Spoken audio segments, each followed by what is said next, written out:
You know what that video means, everybody. Welcome, Goglings, Goglinites, Gogorifics, Gog Peoples, to episode 155 of Pen and Pixels. I am your host, Darvanelleron, and this is D&D with GOG, Storm King's Thunder, as we are here on December 18th, 2018, just about 12 minutes after 4 p.m. Eastern. I hope everyone's doing well and is looking forward to the next 2 hours and 45 minutes or so of D&D goodness. As we continue on with Storm King's Thunder, as we get more and more into a very involved story as time goes on, which is very exciting. We were actually talking off stream about, about how exactly we figure all of this out. But welcome, everyone. Just a quick reminder about ways to support us. If you haven't already done so, please follow this channel. Following GOG is really important and is important to be able to demonstrate continued support for us.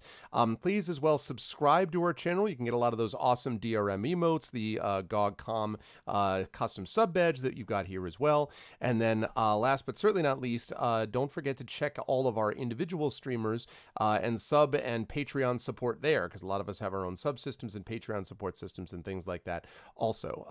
Draconic, you were right that there are 155 episodes. I'm pretty confident that we've got the numbers right, but we have 155 episodes, but they are not all D&D related. There's probably, I'd have to go back and take a look. My guess would be that probably it's about, because we do one of these about one every 4, and I didn't start this until about a year in or so. So probably... that means there's probably 25 D&D episodes is my guess, but it's all in Pen and Pixels. And if you check my YouTube channel, actually, which is listed on my host information there, the YouTube channel has all Pen and Pixels, and I label each of them so you can see like D&D with Pen and D&D with GOG is for all of those videos. So you can actually track it down, but it's all of this campaign is all within Pen and Pixels. So, all right, and... Dink, there we go. Hi, everybody. Good to see you all. Welcome. So we are going to be with you over the next 2 hours and 45 minutes or so, and then we will be going on to Blackheart, who is going to be playing, and I just saw it 2 seconds ago, who is going to be playing Rogue Legacy. We were just talking about this.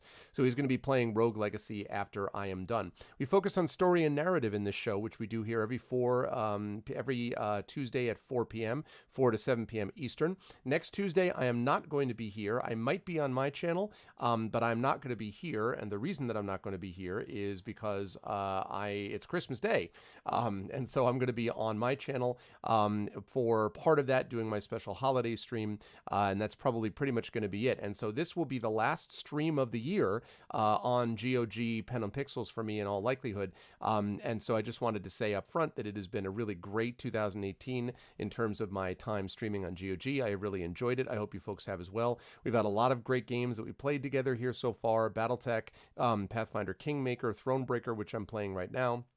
Obviously, D&D with GOG itself, and we've had a lot of really cool games that we've played over the time, a lot of good stories, and of course, a lot of Dungeons & Dragons. So I hope you've enjoyed it, and I hope you will continue to be with us over the months and years to come. But that said, I am now going to unmute myself so that they can now hear that we're ready to go, and then I'm going to unmute my intrepid adventurers with the sub. See, immediately, Memories in 8-Bit, 35 centuries have I waited for this new episode. Wow. We get 40 subs today. Pyron will... No. Yeah. 8-Bit with the 35 months in a row. Thank you, 8-Bit, first of all, former member of this team. And as I move over there is the wonderful crew that you can see here. What? What did I say? Former member of this party. He's still part of the team. Oh yeah, no, the GOG D&D team. Yeah, no. Well, no, he told us that he told us that he was leaving and not to tell you, Pyron. I mean, no, sorry, no, I'm just joking. 8-Bit, I'm joking. Come back. That is not in fact the case. But yeah, exactly. No, yeah, no, that's not exactly what happened. But thank you, 8-Bit. I thought I was just fired. No, you were like, no, we get rid of you. He's like, this is how it all went south. Anyway, we look forward to a really great 2019, by the way, not just on GOG in general, GOG.com's Twitch channel here, but also there's going to be some cool stuff happening and some stuff that I'm not at liberty to talk about yet, but it may involve this very, this sort of Dungeons & Dragons thing. And it Oh, may yeah, involve that other thing. stuff. So we can't talk about the details yet, but there's things in the works, people, that you will want to be checking out. It's going to be awesome. But I'm really excited about it. I'm looking forward to it. And yes, there's another river flying into me, but not the river. This is just river. So there's two different rivers, even though they're in the same spot on my window. There are two different rivers and two very different characters. Trust me, River, the Dragonborn Sorcerer, is not the same as the River Woodman Bard in Adventures in Middle-earth. Very different kind of characters. That campaign they're stuck in a orc fortress at the moment, so we'll see how they manage to get out of there, those things. But these folks have had their own stuff going on, and so as always, I will allow them to introduce themselves. I will start with poor Pyron, who will basically be like, hello. Welcome. But I'm looking forward to hearing what she has to say. Pyron, welcome, Pyron Jade, our fearless team leader who is recovering from the Black Plague, which I thought had been wiped out in Germany, by the way. I have to say, I'm a little disappointed that apparently you guys have not addressed the Black Plague because you have it. So how are you feeling? Are you any better from the Black Plague, or how are you? I'm a lot better, but my voice cords are still a little bit, well, as you can hear, not there completely because I have like an inflammation of the voice cords, vocal cords it's called in English. But yeah, I'm here. I'm ready to play, and I'm just gonna not talk as much as I usually do, which is a thing that can happen. Also, I have a new mug now in time for Christmas. I finally got rid of my Christmas mug, and I have a new one, and I'm really, really happy. Just in time, which means that she'll be ready for a Christmas bug by June. That's how that all works. Also, I'm playing as Greta Goldenfire. Dwarven cleric of Foltos, may his light shine on your way. I like ponies, setting things on fire, and my friends. I think this becomes like a personal ad. if you like setting horses on fire, getting caught in the rain. Anyway, well, it is a pleasure to have you with us, Pyron. Thank you, and I am very excited to see how things go with Greta today. As Wolfsoul said, you just light people on fire. You don't need to talk. Like, talk to a man, you can speak to him for a second, but light a man on fire, and you'll keep him lit for his whole life. So that's how that'll work. But anyway. No, she has a lot of friends and ponies. She has one pony called Sweet Roll. And then she has her friends that you see right below you, and she has not yet set them on fire much. So it's fine. We have set her on fire a couple of times. That has happened. That's true. Yes. It was one time. and to be fair, justice did put you out. Yeah, that was exactly. And on we go to moving right down the line, of course, to someone else who's not fully 100% okay because he's really tired, and that's Darksaber 2K, of course. So what's up, Saber? Like you're exhausted. Is this has the plague spread to Wales? Like, is it exhaustion from Brexit not happening or maybe happening? Like, what exactly is it that? I just haven't slept in 2 nights for whatever reason.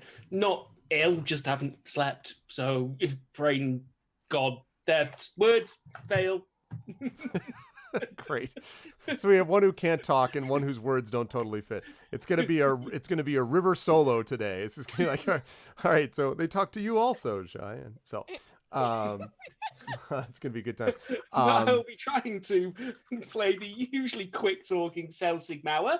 He likes long walks in the rain, stealing your wallet, and his friends. Awesome. I'm excited. Would you swipe right or left on this chat? Don't answer that question. Don't. I have this image of everyone across they're just like right now going to the window and trying to swipe you one direction or the other, Saber. So moving right down the line, I'm looking forward to steal your heart. Yes, exactly. I'm looking forward to seeing how everything is handled with Celsig Mar today. Urash, played by Screaming Joypad. Screaming Joypad, unfortunately, will not be joining us. We were thinking that he was going to be here, and he had an emergency situation come up. So obviously, that real life is always more important than the stuff that we do here. And so he will hopefully be back with us in January, we assume and hope. You'll be able to find him in the meantime off on his Twitter or on his YouTube channel where he still does stuff. And that's, I think, all I need to mention about him because he doesn't really do any streaming anymore. He's more of the YouTube / online Twitter type guy. So moving right down the line, we have, of course, someone who very much streams and is still with us doing all that cool stuff and bakes Christmas cookies. And that is, of course, Tasty Chai, who made tasty cookies. I feel like if you were going to do your stream, though, Chai, you should have had like making chai, right? Like, I feel like that's on brand. Like, your name is not Tasty Cookie, so I don't I'm a little It's true. troubled by that. It's true. I did do it wrong. Missed opportunity. Right. Gee. I mean, but you're almost gotten rid of all your Christmas cookies. Almost. But not almost all, not to completely all of them. We have 52 people so far to start with. Do you have enough? You could just give one to the people in chat. Like, that would be Probably, like, if we cut some in half, yeah. okay. That sounds good. How have you been otherwise? Good. Finished up finals, just trying to do life, because for some reason during the holidays, family wants to see you, and they all want to see you all at the same time. Right. So that's fun. Right. It's true. But otherwise, everything's been great. And today I am playing River, a Silver Dragonborn who really, really, really, really likes food, but is currently conflicted because she also likes keeping promises. And she did make a promise.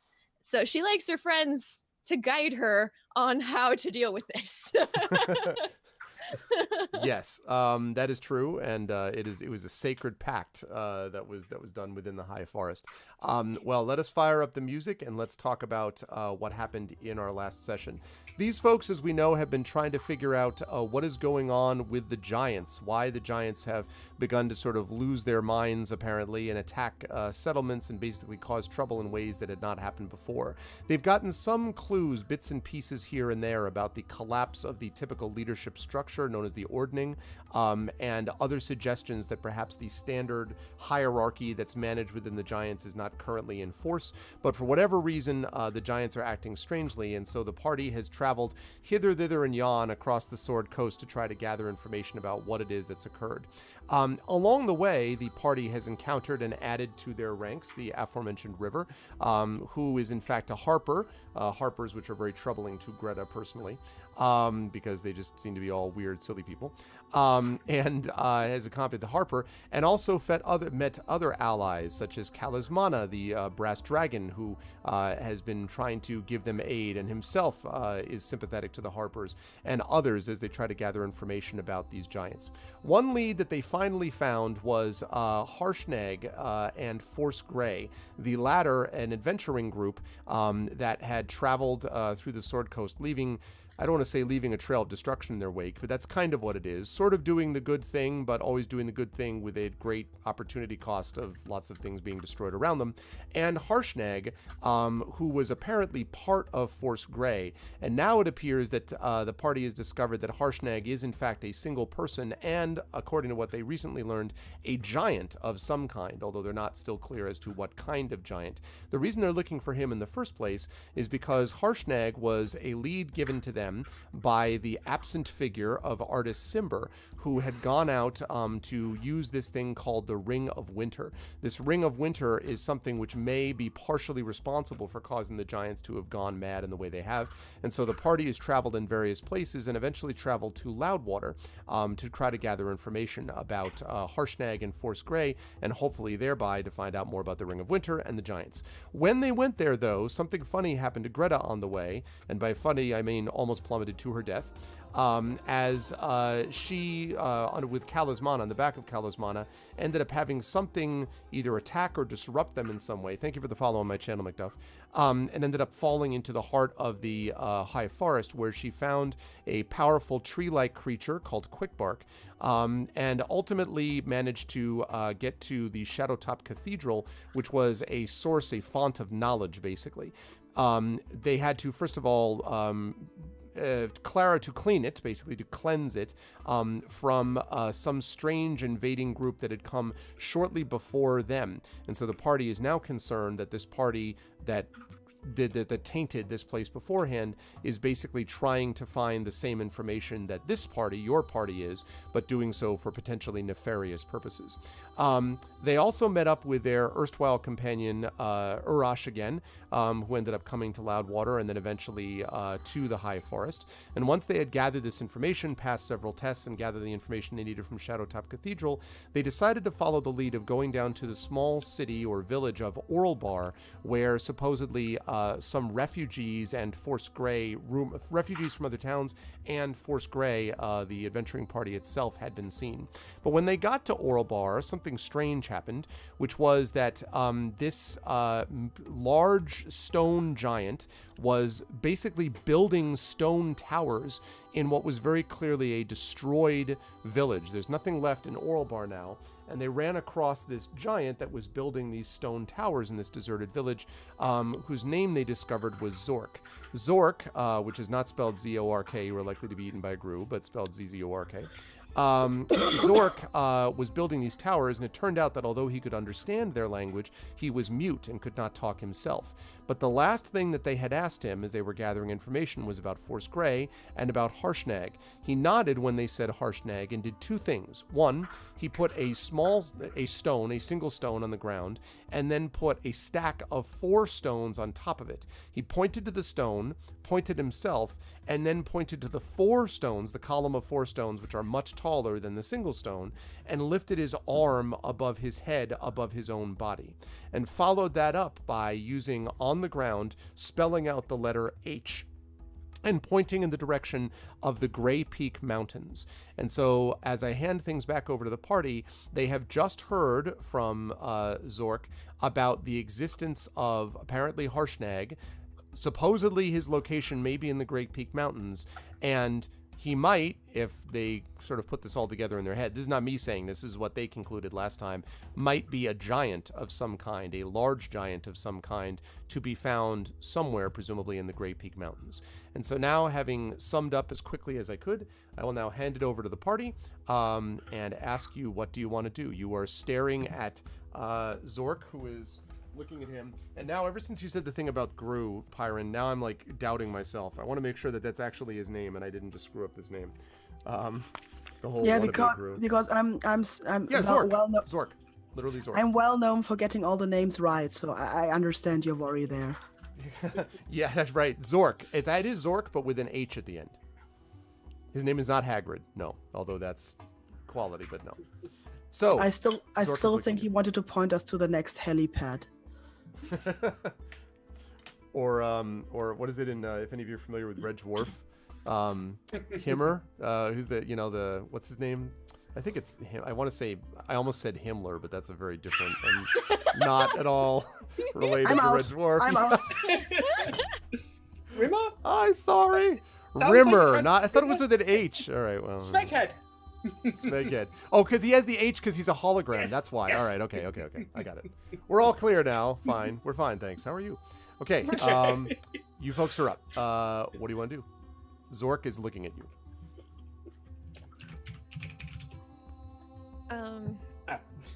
So did we clarify with him that like we pointed at the mountains and like Harshnag? Yes? Did we do that already? You haven't No. clarified it with him. All he did was point himself to the H and then to the Great Peak Mountains. Well, River does that then. Trying to clarify. Like nodding Harshnag while pointing at the mountain. And he nods solemnly. Okay. So then look at the group. Do we go to the mountains to get to Harshnag? How I look at Zork. How do you know Harshnag? Is Harshnag your friend? He hesitates and he kind of he sort of looks up as if he's thinking, and then he sort of half nods, sort of like it's sort of like one of those type of things. Like he's not an enemy apparently. Just an acquaintance, not your pal. And he nods. And then he says, he doesn't say, he points to the towers of rocks, and points to himself, and then points to the goats. And he makes a circular motion with his hand as if he's saying, like, all these things are his. Like, this is him. So, you guard the goats and you build the towers, and that's it. He nods. Why do you build the towers? He pauses, and then he looks at you very closely. I don't want to make Pyron talk any more than I have to. He looks at the symbol that is around a fultus, which is around your neck, I believe, yes? Yes, always. And so he sort of like leans in. So you have this weird expression, like his giant face, like right in front, like staring at your symbol. And then he brings one enormous finger and points sort of like at more or less your chest and at that spot at the symbol. And then he turns around and he looks at River, who I think has her harper pin visible, Yes. right?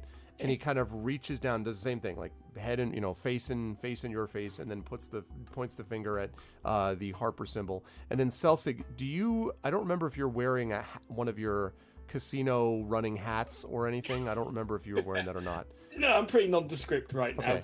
And then he sort of looks at you and he shrugs. I get that a lot. Yeah,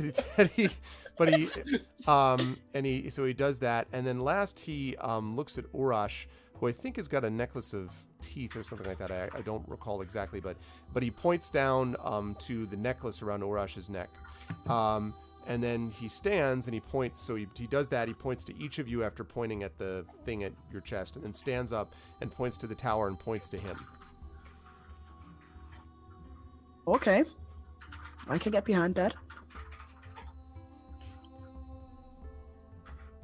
Well And then. in the background, a goat sort of bumps into you. He's got 6 of these goats. Into me? Yeah, I pet the goat. I look at the goat. goat seems Why? very calm. Goat. You pet it. The goat seems very, very tame. You may remember that in our last session, he actually used the goat's horns to write. So he had to literally pick it up and draw in the dirt with the goat's horns. The goat was like fine with it. Apparently, this happens to the goat all the time. That goat's name is Pen. Yeah, exactly. His name is Quill. Yeah. Is there one called Sword? Maybe we could make gambling fights with them. There's one called Mightier Than. I'm just saying, it's got possibilities. Okay then, off to the mountains we go, I guess. Mountains. And he, so as you are prepared to sort of leave, he sort of holds up a hand as if to stop you. And then he bends down and picks up one of the goats, and he sort of holds it over to you, Selsig, as if he's kind of like offering you the goat.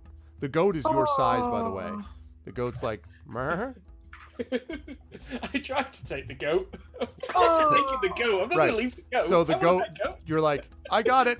So you are now on the ground with the goat on top of you. The goat's like, Mer, Mer.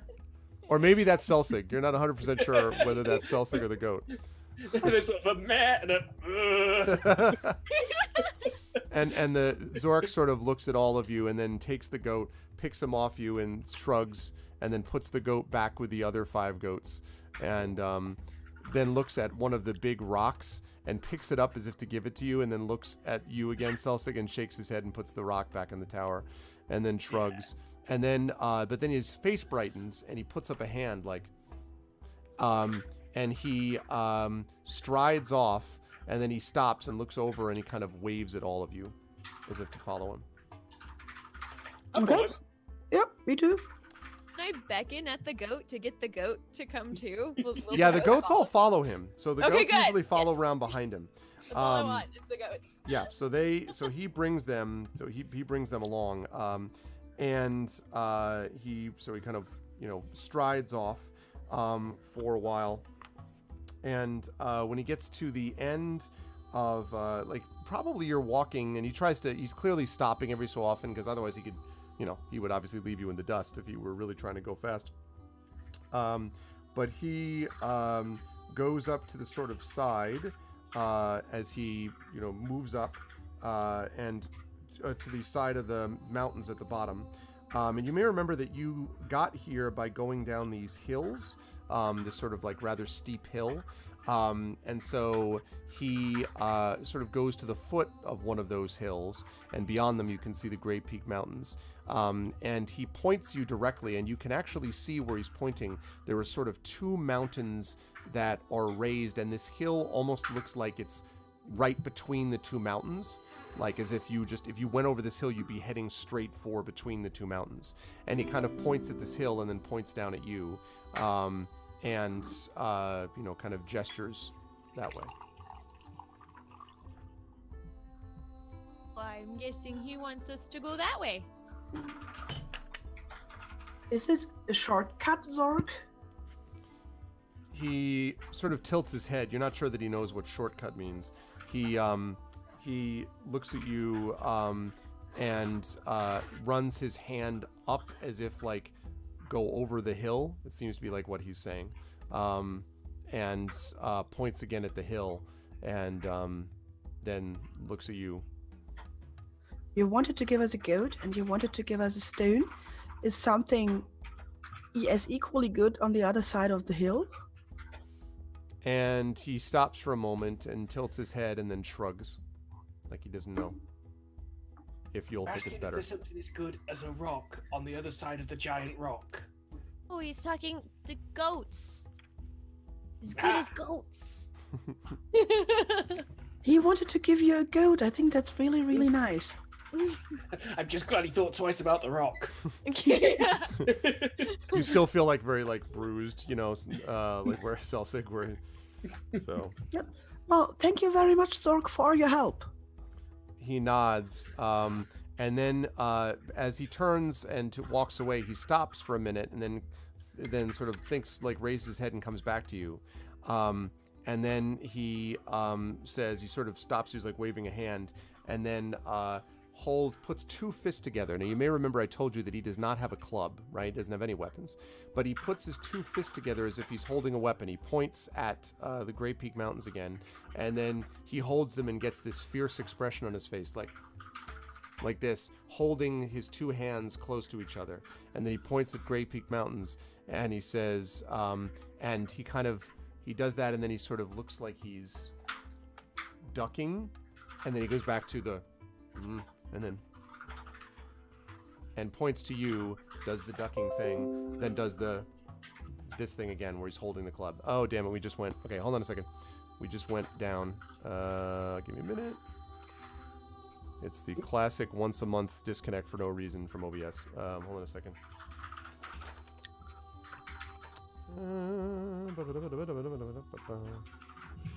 Wish it wouldn't do that.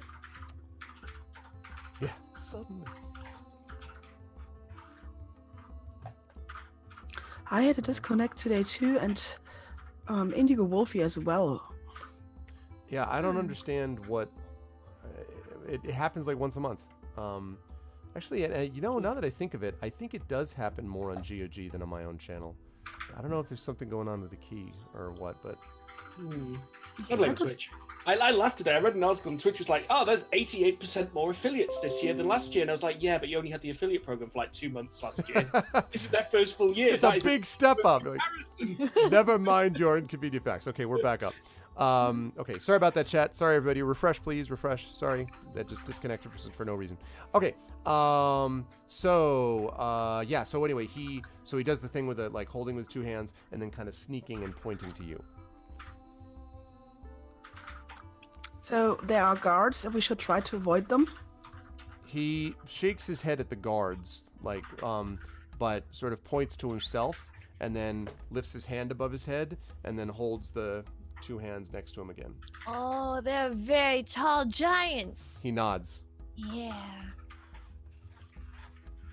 Okay. That seems safe. Outstanding. Okay. Well, thank you for the warning. And he nods and then bows slightly and then turns and walks off, goats in tow, and begins to stack rocks on top of rocks again back on his tower. I watch sadly as the one goat leaves with his fellows. Meh. Just reach for the goat. I go to River like, I get you. It would have been nice to have a goat. It would have been nice to have a goat. We haven't had anyone since Gleek. That's true. You haven't had the sort of built-in stuff. Okay, so are you folks heading over? So what are you gonna do? Are you heading over the hill, or what are you gonna do? Well, Zork seemed to know his stuff, so I would be in favor of going over the hill. Mm-hmm. Yes. I mean, I think he was a nice guy. He wanted to give us a goat. Yeah. Anytime you want to give you goat, that's right. Okay, so you head over the hill. Several hours pass as you travel over it. This hill is not as steep as the one that you originally came down to actually get into what was left of Oralborough. So as you go over the hill, it's not quite as steep. But you can see that the hill and the paths that follow seem to be leading fairly unerringly towards those two mountains that obviously get closer and closer as you go, some spot in between those two mountains. At first, as you go along, you see only a few, maybe rabbits sort of darting out of the way as you approach. Occasionally there's a fox that sort of darts across your path. You hear several cries above sometimes, and you'll see like a hawk flying above on its way. But as you continue to travel towards the Great Peak Mountains, you also notice that the air is getting a little cooler and drier, and you notice that the plant life is beginning to, gradually recede. It was basically just scrub brush and grass, and now even that's kind of gradually disappearing. So it's just sort of these white stones that you see, as time continues. And after probably a good 5 or so hours of travel, maybe stopping once or twice along the way. So we're now talking about mid to late afternoon. You find yourself coming over the hill. The hill is you went over the one hill, and the hills since then have become more and more steep and rocky as it becomes less hilly and more mountainy, basically. But as you get over the sort of rise of one of these small little hills, you can see off to the side of the path where you're traveling this smaller footpath of some kind, which leads down to what appears to be an open cave in the side of a mountain. But it's an open cave that has a wooden frame built over the opening, as if it's definitely man-made or dwarf-made of some kind, for sure. Now that's, again, off to the side of your path, but you notice it as you're traveling along. Does it look like a mine? Quite possibly. I turn back to the others like, I really hope we will find enough food for the horses. Oh shoot, we have horses. I totally forgot. Mm-hmm. There wouldn't be food in the cave, would there? I don't think there is food underground for horses. Otherwise, they would live underground more. The dwarves live underground. Mm-hmm. But we are not horses.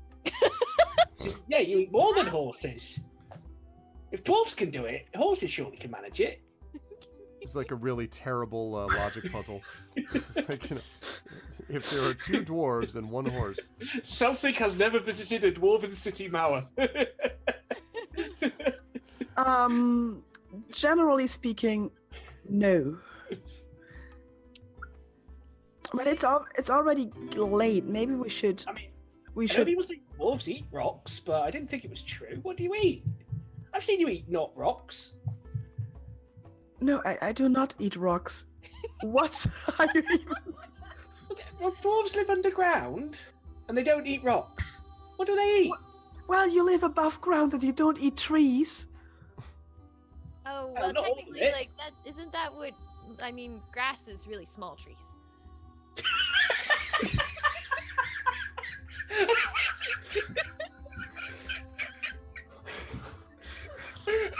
Sorry, I broke.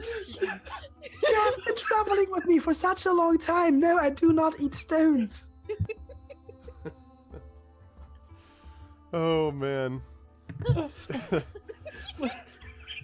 2 nights without sleep, and that breaks me. This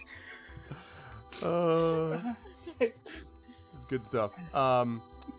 So you stand as you share this wonderful moment together of breaking Celsig.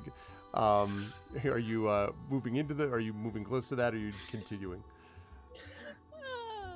I think maybe we should try to get an early rest now that there's a little vegetation left, so that the horses can still eat a lot, and then we can try to make like the biggest, the most out of the next day tomorrow. Do you want to rest in the cave? I would be in favor of that. Looks like a nice cave. Could be a mine. We should probably make sure it's a safe cave first. Yeah. I can have a look. Can we like look at it without going in and like see what's... Sure, you'd have to go a little bit closer to it to see anything of interest, but just down that side road. So when you get closer, a little bit closer to it, all you can see on the outside is basically just rocks and what looks like there might be the remains of a wooden crate or something like that was near the entrance, but is now completely smashed and broken. There's just a little bit of the frame which remains. Otherwise, inside, this place is definitely dark. But now that you're closer, you can see that there are support beams that are on the inside, not too far actually, on the inside of the mouth of this cave, which obviously would suggest that it's very much possibly a mine of some kind. Okay, I cast a light inside and have a look. Okay. Hey, look, it's one of those rock farm things.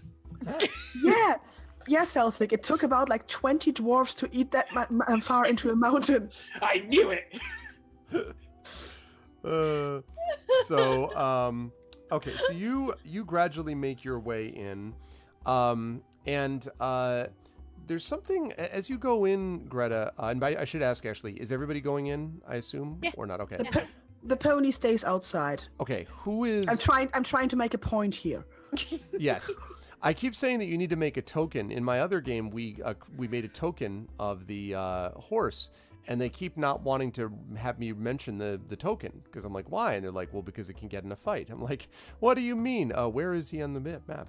Where is he on the grid? And they're like, no. So anyway, the pony's initiative. Yeah, exactly. Well, why do you mean initiative? Let's just say I wanted to ask how much damage his hooves would do. He's not going into combat ever. So you're going to leave Sweet Roll and the horses outside. Who is in first, second, and third? You could technically all go, at least in the entrance, you could probably all squeeze through. But then when you're inside, it's a tunnel. So probably you would need to have someone going in front, someone in back, someone second. You could also leave Urash to watch the horses if you wanted, but that's up to you. Yes, please leave Urash in charge of the horses. I think Greta should go first. That way she can eat our way out if we get stuck. Okay. I'll go first, and I have this stone knowledge thing, so I will like keep an eye out for things that are unusual about this being a mine. They're really tasty rocks. So you're going first. Saber is second. River is third. Is that? I'll go second. Right? Yeah. Okay. So Greta, as you go into this place, you feel the place makes you feel vaguely uncomfortable. You're not entirely sure why, but it's nothing you can put your finger on. But there seems to be something odd, really, about the place. And in fact, all of you kind of feel that there is something that feels a little bit odd. You can tell that the stonework here and the sort of masonry and everything to keep the ceiling up. Oh my God! Echo Alpha subscribe with the tier 1 sub. Thank you, Echo Alpha. I roll my subscription, 20 years worth of it. Don't forget inspirations. Merry Christmas, Happy Holidays. GOG.com, GOGers and streamers. Love you all. Thank you, Echo. Thank you very much, Echo. Thank you. That is very much appreciated. So as you go in, you can tell from the sort of craftsmanship that this was fairly well done. I mean, certainly it's not up to the standards of what the dwarves would typically expect, but for human craftsmanship, if that's what it is, it's fairly well done. It seems to be reasonably robust and strong, but it also seems abandoned. It seems as if there has not been anyone here for a while, and yet there is some vague feeling of unease about the place. Not specific to the rocks, but just generally. You're muted, I think, Perrin. Sorry, I was coughing. Maybe we should not stay here for the night. I have a bad feeling about this place. I agree. Okay, like let's just move back out and see if we can find a better place. There might not be a better place. We could sort of stay at the top, surely. Well, we could sleep in trees if we need to. This place feels weird. There are no trees. It's just rocks. Make a rock house. Yeah, but then Go we'd have back to go the back giant, and he'll stack rocks. I have never in my life felt out of place in a mine, and this mine is giving me the creeps. I'm in favor of moving on. Yeah. If the dwarf doesn't like it, we shouldn't stay here. She might just feel it's inferior. Well, then you can stay here and we'll sleep somewhere else. I can stay here and wait for you to come back when you can't find anywhere else. Fine. We'll do that then. You're going to be stubborn. It's cold out there. Build a fire. All right, it's good. I'm going to just note splitting the party. Sounds good. All right. Saber on his own. What time of day is it outside? It's probably at this point, I would say late afternoon, maybe like 4:35, like closing in on evening. So you could wander around the mountains at night looking for a cave, which I'd like to point out would be dark at night. Possibly with wolves. All caves are dark at night. It's not as if this mine wouldn't be dark at night. It's also dark during the day, as it turns out. Yes, Yes. but it's not as cold. And we haven't heard any wolves. True. Are you not feeling something strange about this mine, Celsic? It's a giant tunnel. They all feel weird to me. You're gonna stay even if we leave? No. Have you found anything better? We We're haven't looked- standing in the mine. We found a place. Okay, just be honest with me here, Celsic. Yeah. Do you think this is a gold mine? Wait, you mine gold? I thought dwarves sewed it together. Is this the day of like racist stereotypes about dwarves? Oh, I think man. I have funny cave mushroom. I'm waiting for it to just come out with it like, some of my best friends are dwarves. Like, I'm waiting for that just, let's get to the next thing. I'm saying this to my best friend. Right. Like, some of my best friends are dwarves. Like you, for example. I feel like I know you and I know all dwarves. Oh, man. This is my revenge for 2 years of halfling steal everything comments. It's true. You do steal everything. Never proven a damn thing. Look, empty your pockets right now. You empty your pockets. I don't have any pockets. As you're saying this, your voices are echoing up and down the, pockets, pockets, pockets, pockets.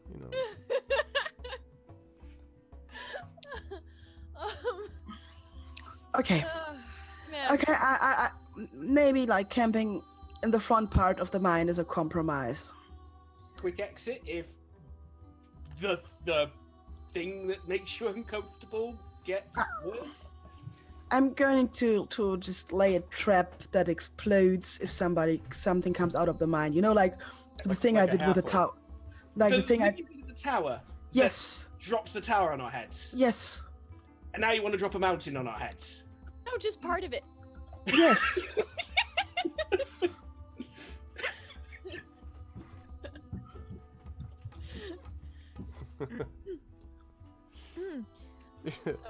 Okay, so you were going to. So you've decided you're going to try to camp at the front of the, as I understand it, the front of the Yeah. mine, basically. Now, just inside or just outside the? Like, Just inside because so that Celtic won't freeze that much. okay.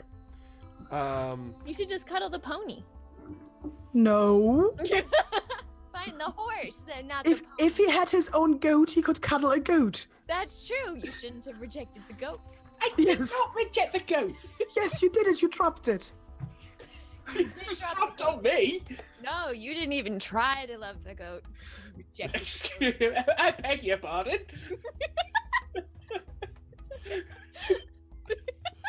Just imagine you cuddling a goat. No, the goat is not in his pocket. It's a whole different Haven't found a bag of holding yet. Yeah, it's a whole different kind of goat. Okay. So, Okay. so you you position yourselves more or less right at the sort of the entrance, basically, to the mine, and you gradually drift off to sleep. Now, I do want to know, because I'm assuming you guys are going to set a watch. Who's doing what at what time? Like who is taking first watch, second watch, third watch? Urash seems happy to take whatever watch is needed. He seems to be very thoughtful and contemplative since leaving the artist giant Zork. Seems to be very thoughtful since then. Okay, I will go in and cast the glyph of warding. I'm just considering which spell to put in there. Okay. What's the dangerous range of that spell? 20 foot. How big's the cave? 25 feet. No, just kidding. 19. No, No, first of all, it's a tunnel, and the tunnel is probably maybe about 10 to 15 feet wide. It varies a little bit. So I Okay. suggest going down the tunnel a ways. So the glyph itself can cover 10 square feet, and it goes around corners, so that's not a problem. Okay. The sphere, the erupting sphere, and I'm just having a look at what I take. Acid, cold, fire, lightning, thunder. Wait, you're not doing glyph of warding? Yes, but I have to. I'm going to do an explosive rune. Got it. I have a choice of what to do. I can do a spell glyph, but I'm not going to do because it seems not good. But I'm going to do an explosive rune. Okay.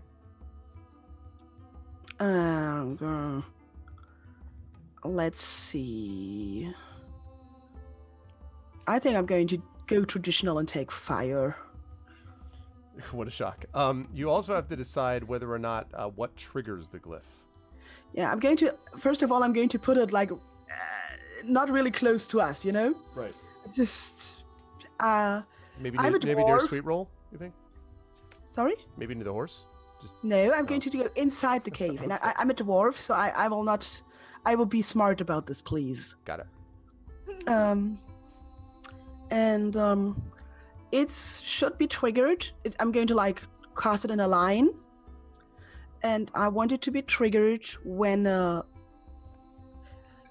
want to say a living being, but there could also be undead down there. Yeah, Movement. yeah, but then a rock rolls over it and it blows up. Don't throw rocks. Oh, maybe we could set it if the bad feeling gets worse. Oh my gosh. I don't think that. 5 minutes later, boom! All right, who is depressed? I was thinking about the go. I miss the goat. Yep, right now there's I mean- delicious goat cheese being made. I was going to call him General Fuzzy Bottom. Love goat cheese. Yeah, I could set it to something evil, but they might also be just like a chaotic neutral jerk living in the mine or something. Or a tiger. Like, I don't know that they have alignment. Yeah. I think they're So chaotic hungry. Yeah, I think I'm gonna risk the undead and I'm gonna go with if a living being that weighs more than a pound crosses the line. Okay. All right, and you're placing this down, so you are out closer to the entrance. You're putting this down farther down the tunnel, right? Like. Yes. All right, so you do that, place it, and then then you have to decide who's going to be on watch at what time. So, what do you?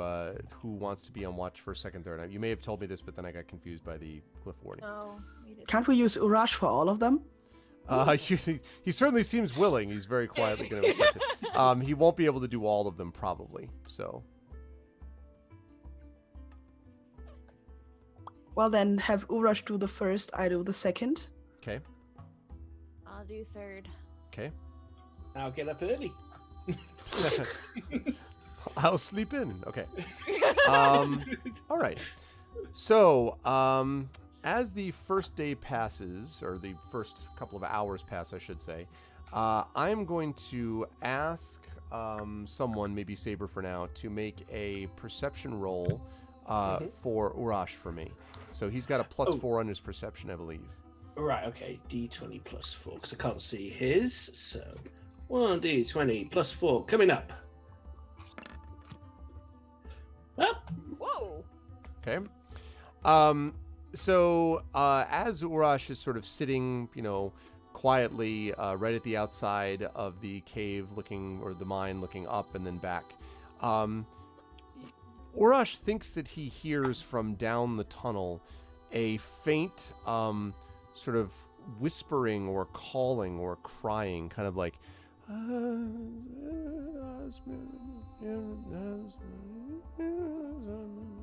something. It's very indistinct, and it's way, way back down the tunnel, like way beyond where your companions are lying, and you can very faintly hear it just at the edge of your hearing.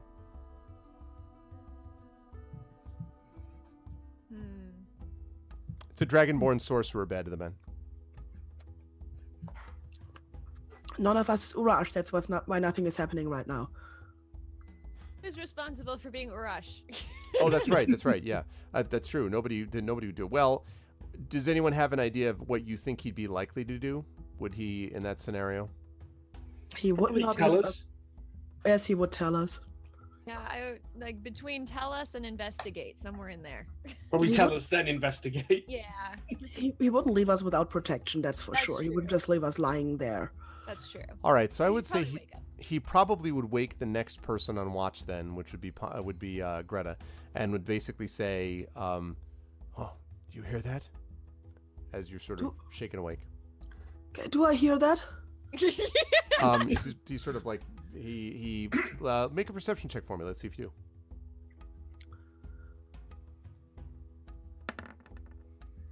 Yeah, I think you do. You hear this faint kind of crying, whispering. Crying's maybe a little strong, but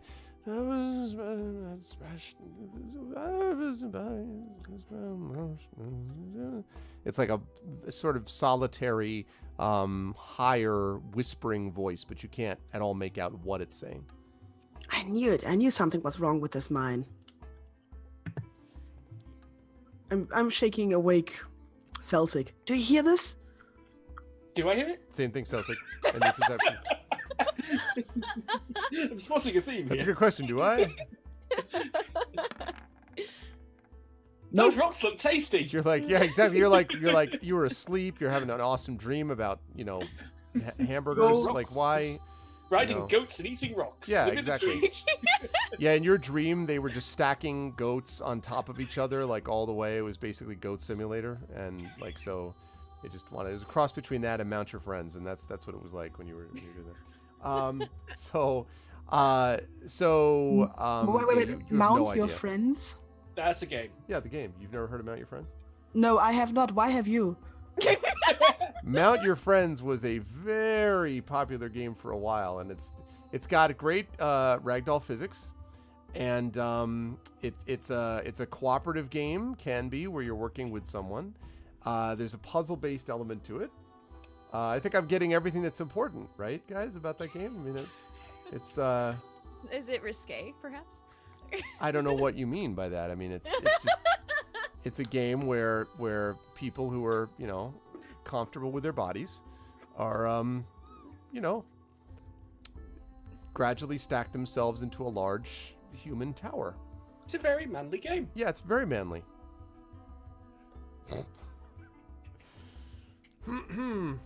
All right. Yeah, they have it in 3D? I didn't know that. Wow. See, this is something that should come to GOG, clearly. I think this needs to be DRM free. Mount Your Friends 3D. We should totally do this as like a stream team thing. I'm looking at it right now. This is It's- horrifying. It's so It's one for the GOG Olympics. I'm just really concerned that apparently everybody knows this game. It's 8-bit knows it as well. You know what I'm talking about, 8-bit, right? Isn't this totally appropriate for GOG? Don't you think 8-bit? It's got, you know, it's thoughtful and independent, and it's on the wish list. See, it's on the wish list. Fairly well known, and yeah. I have to see how many votes that has. 15 now. 16. 17 already, and I have not 17 voted. already. 17 votes. You can make this happen. I'm not voting. It's basically made for GOG's curation system. Better than Underworld Ascendant. Hey-oh! Sorry, still bitter about that game. Anyway, you do not hear Zelsig at all what they're talking about. Like, as far as you know, you've just been woken up from a dead sleep, and you're like, what is the problem? What is it? Especially sinister rock. No, there's some crying coming from the mine, or some drunk singing or something. Well, it's a mine, then yeah, drunk singing's kind of expected. Not every mine is populated by dwarves. I have not seen any evidence contrary to this. Go back to sleep. I go and talk to River. She's the reasonable one here. So, assuming you wake River, I do. If you want, you could also roll to perceive.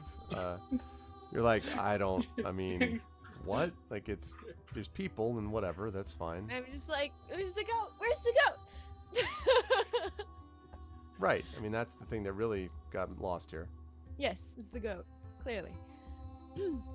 So I don't hear anything. We go back to bed. Or rock. Go back to rock. Okay. I look at Urash.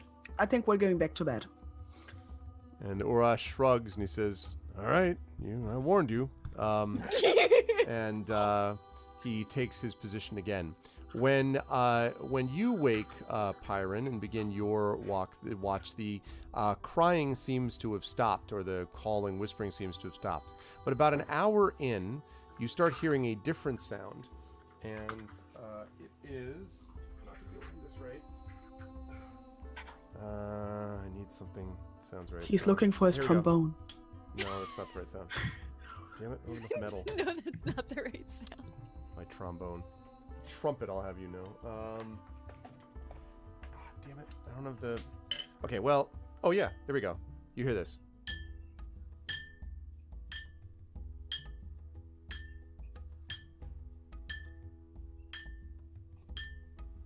Hear that? Yes. Okay. This does not require a perception check. You hear this fairly distinctively, coming from down the same spot where the original crying was coming. And it's trying to sound like somebody hammering in a mine. Well, it seems like a pretty good guess. Or as someone said, it's wedding toast. Yes, it's repeated wedding toasts. Which would explain the crying. That would be Wait. a wedding toast. Oh, no, now is it? And it just continues. I've played enough Barony to know we should follow that sound. It's not loud enough to wake anybody up, but definitely it's audible from here, Greta. Mm-hmm. Okay, something is trying to lure us into the mine. Let's not go. Okay. I wait until my shift is done, and then I'm going to wake up River, and I'm gonna tell her what I heard and what I suspect. So you think there's something in the mine, but that we shouldn't go in it? I think something is trying to lure us into the mine, and that's why we shouldn't go in it. Well, we're already not in it, so we should just keep doing what we're doing. Yes, we just stay here. Okay. I will stay here. Good. Okay. And if something horrible happens, or something happens that you think should not happen, then you wake us up. Okay. Good. Okay. Okay. About an hour passes. And I should have mentioned that you did hear, River, the sound was still going when you woke up. Okay. And about an hour or so into your shift, this sound suddenly stops. And you suddenly, as you're sort of listening, and then what are you doing at that point? Because it stops. You've been sort of standing by the outside or sitting by the outside of the mine. Yeah. What do you do when the sound stops, if anything? I squint down the tunnel. I don't move because Greta told me not to move. Okay. So, would I see anything? Make a perception check for me. Let's see if you do. No. Nope. No, I don't. You see darkness. You see a lot of darkness. Yep. All right. Well, then I just sit. Okay, so you're sitting there, and you're facing back out, looking at the surrounding, Yeah. environments. Okay. You were sitting there when suddenly, probably about 5 minutes later or so, you feel this deathly chill behind you, and you hear something whisper in your ear, Dragonborn. So I jump and I scream loudly enough that it would wake my party. Okay. All right, all of you hear the screaming sound of River. Okay, I jump up. Okay.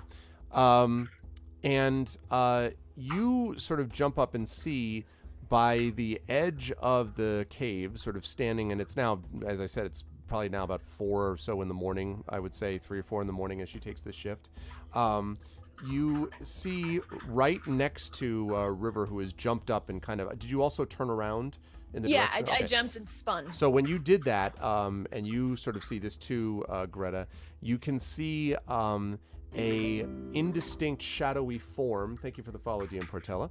Welcome to GOG. You see a shadowy form, wispy, ethereal form, kind of drifting in and out of vision, floating right in front of River.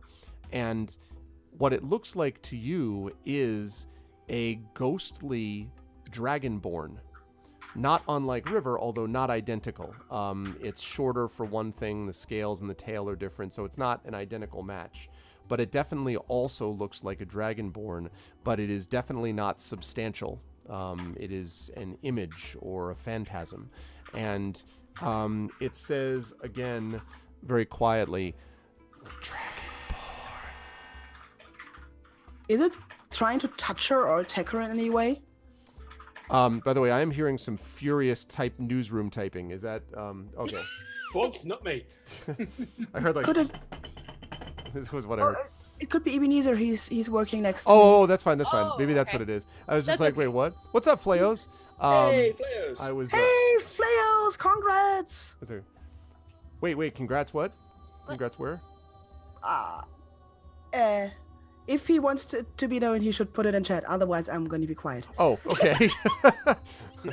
All right. I wait to see if Flayos will confirm whatever this thing is we're congratulating him for. I look forward to hearing what that is. Okay. Anyway. Oh, you have another one in the way? No, it's here. Wait. I didn't know that they were expected. Dude, the hell? You go away for 10 months and all of a sudden, congratulations, Flayos. Obtained family expansion pack number 2. Yay. Congratulations. That's awesome, Flayos. Yay. Congratulations, man. Huzzah. Flayos obtained family expansion. Wow. So now we have duos instead of Flayos. That's great. Well, is it boy or girl, Flayos? First one was a girl. So is this also boy or girl? Is this also girl or is it a boy? It's also. So it's also a girl? Obviously, going to be a boy or girl, It's going to be yes. something. It's not going to be an orc. She could be a very small tree. Teach them to Like spell like this kings. small. Yeah, exactly. How to baby? I don't know. It's another girl. 2 girls. All right. Nice. Well, congratulations. Now it's all perfect because you've got 2 girls and Pyron's got 2 boys. So, you've got the Waltons built in. You're all set to go. You got the family all ready to go. Congratulations, Les. So you see this indistinct, shadowy, sort of wispy figure saying, whispering Dragonborn, again to you, clearly looking at you, River. I take hold of myself visibly and ask what it wants. Okay, and it says, to come and witness. Witness what? You must come and see.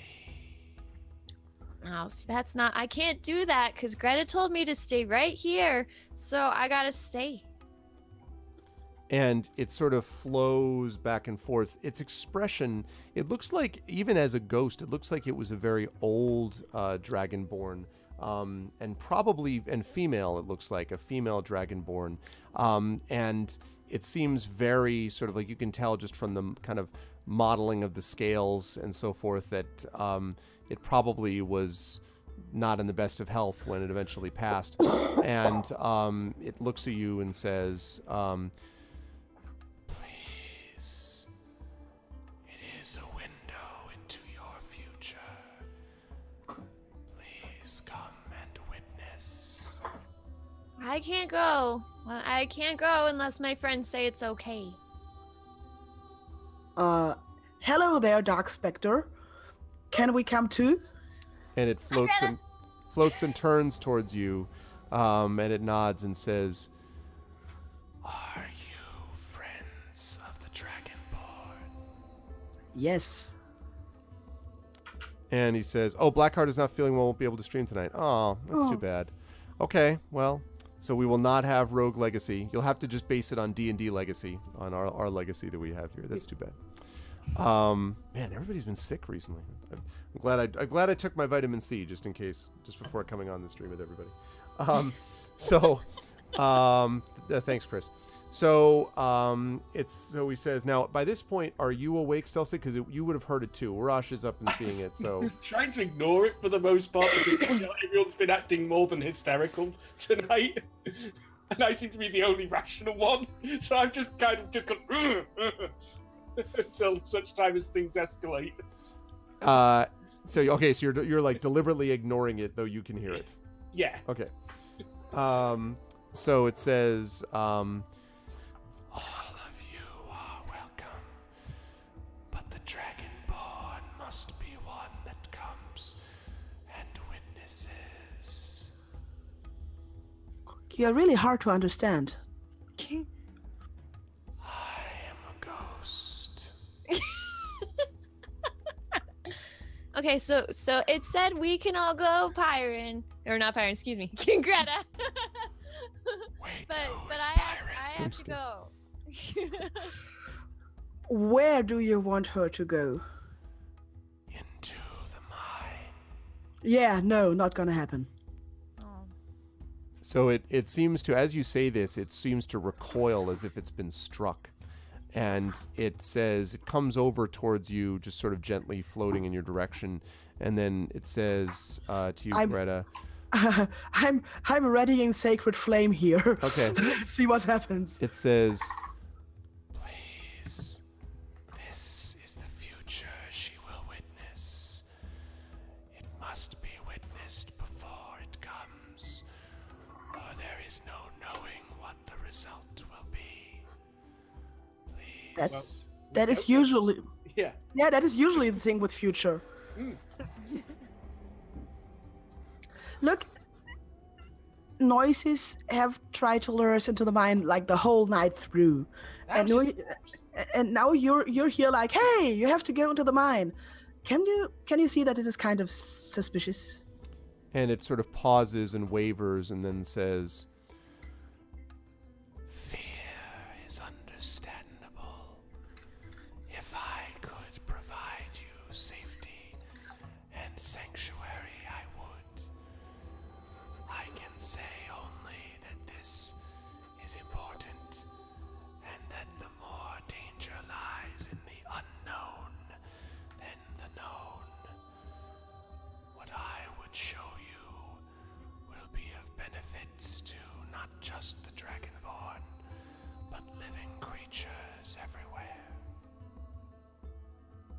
Okay, I got about half of that. So, River, is this like a Dragonborn thing that happens regularly? Like ghosts coming to tell you the future or something? Oh, but I also grew up in a hut in the woods. So this is new for me. You know, we did go around in a tower with a giant magic's hat on it flying around for a while, so... Yeah. No, this is new. Do you want things out? Do you want to find out what the ghost thing has to show you? I don't know this ghost. I don't know. I'm not sure. I'm very conflicted. And it says, I know you, Dragonborn.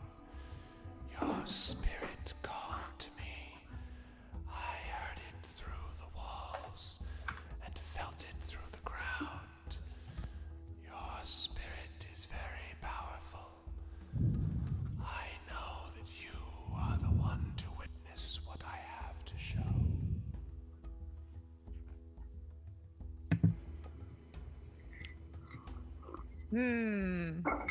Well, it says it knows me, and I don't know if ghosts lie. I'm guessing ghosts don't lie. Why would ghosts lie? It's not like they're going to go to any bad place. Are you admitting that you're awake by now, Celsi? I just can't ignore it anymore. Just for the low the blanket, you're like, listen, all right? I'm totally asleep. I don't care, but this is my thoughts. And just quick side note that my son has gotten into hide and seek, my 2-year-old, and so his latest thing is he loves to hide, but he doesn't really get the idea that you're not supposed to also participate in seeking. So he'll be hiding, and I'm like, we're going around doing like is he underneath the bed? Is he behind the door? But he's like, is he underneath the bed? And you hear, no, like just like as we're going, like I'm like, this isn't quite how this works. Anyway, sorry, it just reminded me. Yeah, Like that. my 2-year-old doesn't get that we can still see him, although he cannot see us. Oh So yeah, for yeah. You example- cover your eyes. You can't. Nobody can see you if you can't see. Yeah, them. so for example, he goes to his bed and like sticks his head under the covers, and it's like, now I'm hidden. And you still see like half the child kneeling there, like, yeah, Yeah. well done. That's funny. I'm invisible. Yeah. Okay, Yeah, so anyway. I guess I confer with Greta. I just like look around the ghost and I'm like, do ghosts lie? I think ghosts can lie, yes. Ghost, are you lying? I would not lie. In my life, I told falsehoods, and it brought me to ruin. Since then, I have learned the power of the truth. I wish to show that truth, and you must witness it, lest you repeat my mistakes. Well, the ghost says it's not lying. I think that's enough. I think that I will follow the ghost. Yeah, I just want to point out something. This ghost has been hanging around this mine for most likely a long time. And then we just, we just randomly come along. He's like, hey, you're the one. Ghost, have you been here for a while? Do you do this to everyone you meet? I have been here for many years, but I have not felt the spirit that I feel here. There have been others, but not with this power, and not... He pauses for a moment. And certainly not a dragonborn. That combination is different. So no, I have not done this before in this way. I believe you are the fulfillment of prophecy. My eyes get really big. I'm like, fulfillment of prophecy? Now I have to go. Sounds a bit con jobby to me. You're asleep. Who can sleep with this bloody racket? I finally give up pretending. So you stand up? Okay. Okay, so Urash, could you guard our stuff? I think we're going into the mine. And I will remember to dispel the glyph of warding. Okay. All right, this way. Kabow! Yeah. Okay. So, problem solved. so you disable the glyph of warding. Yes, that seems smart. Okay. And then go past. So you travel down the mines together for a considerable period of time, and I should ask whether or not you are lighting anything or whether you're relying on. Although actually, I don't think you would. You have dark vision, so I think with Celsig, but I don't think. Oh no, you wouldn't have dark vision. Halfling doesn't have dark vision, and neither does River, right? So you're gonna need. So Greta, you'd need to do your light, the power of light there, if you wanted them I've to see. got dancing lights myself. Yeah. Or that too. I mean, yeah. Yeah, let's do the dancing lights. I'm just walking behind and pretending to juggle my dancing light. So. Okay. Well, Draconic Dude wondered if you were holding hands while skipping, so. We're off to see the wizard. Okay, so you head down the path for some time, and you notice that it's beginning to slope. And Greta, in particular, you can tell that it's sloping downwards. As it gets lower, the air gets colder. Not in a ghostly, we're all going to die way, but just as in you're going below sort of the surface of the earth.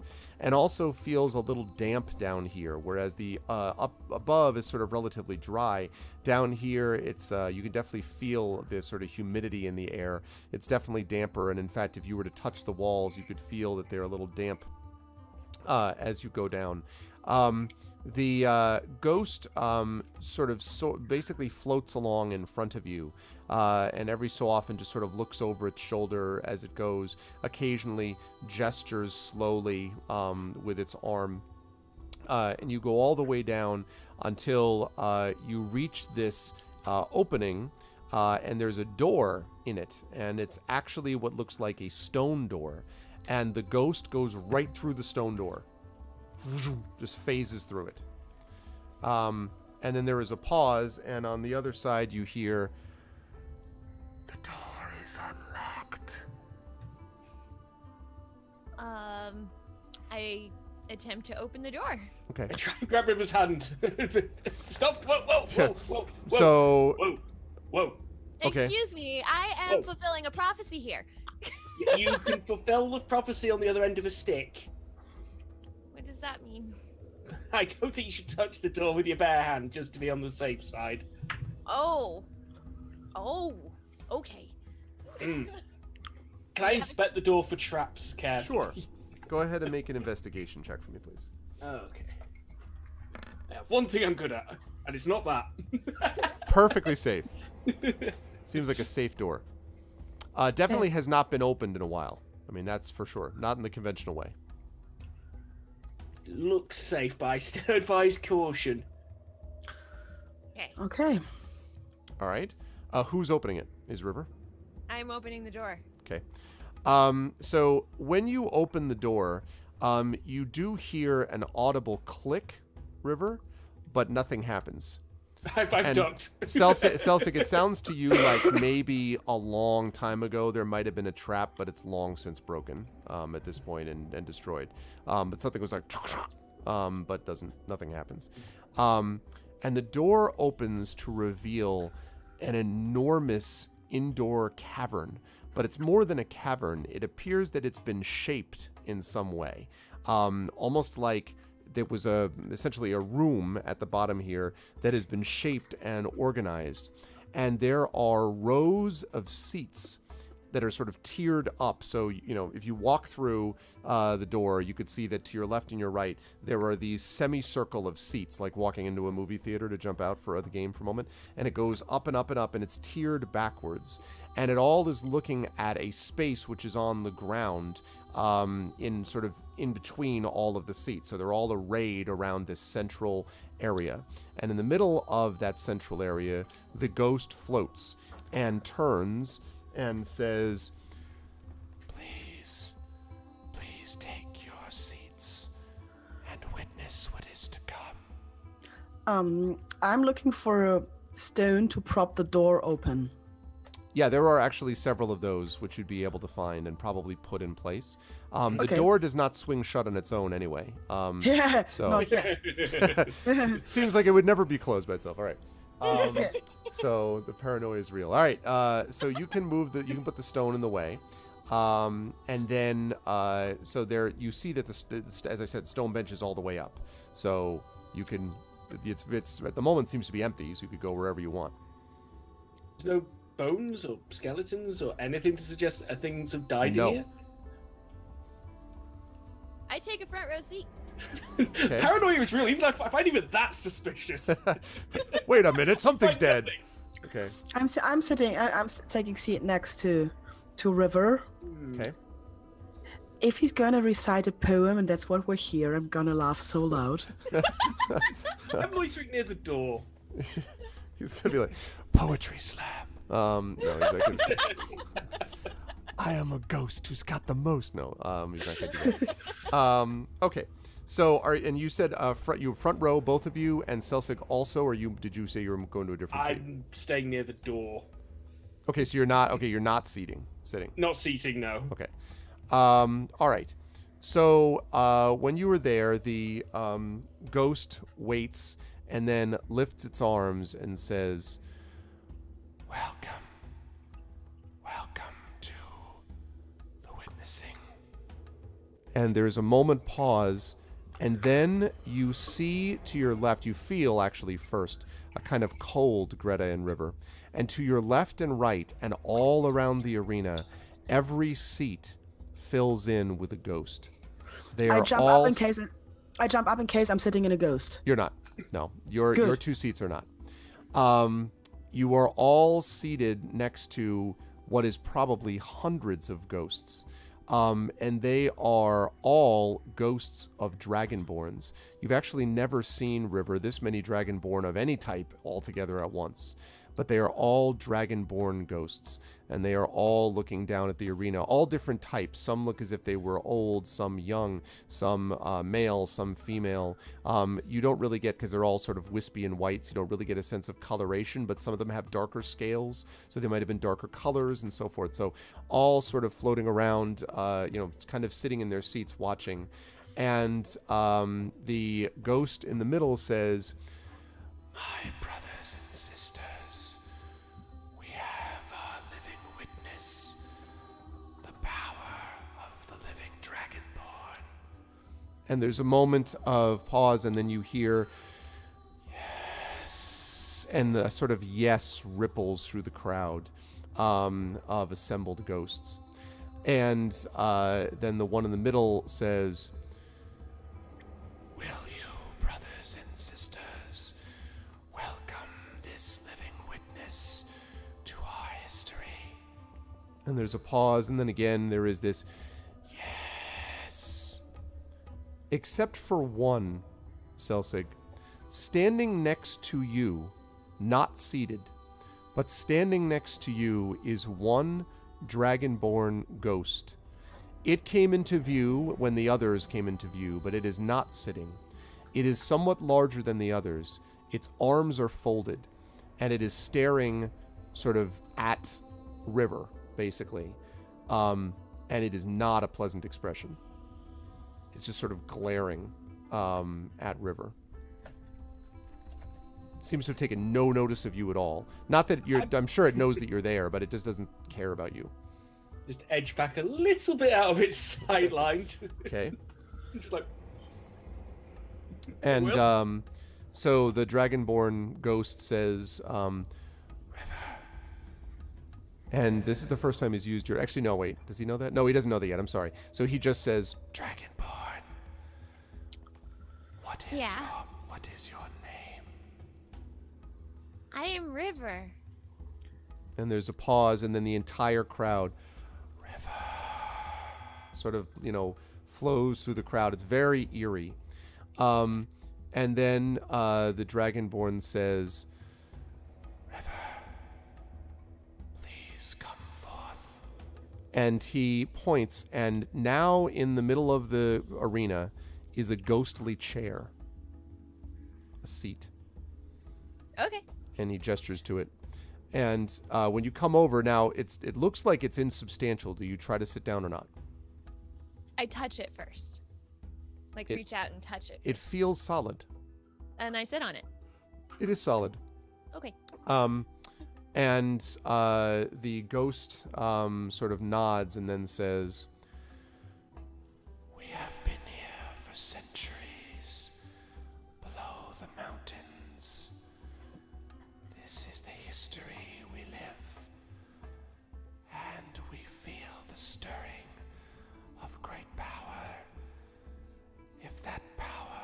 brings back the circumstances of our destruction, then we will live our deaths again.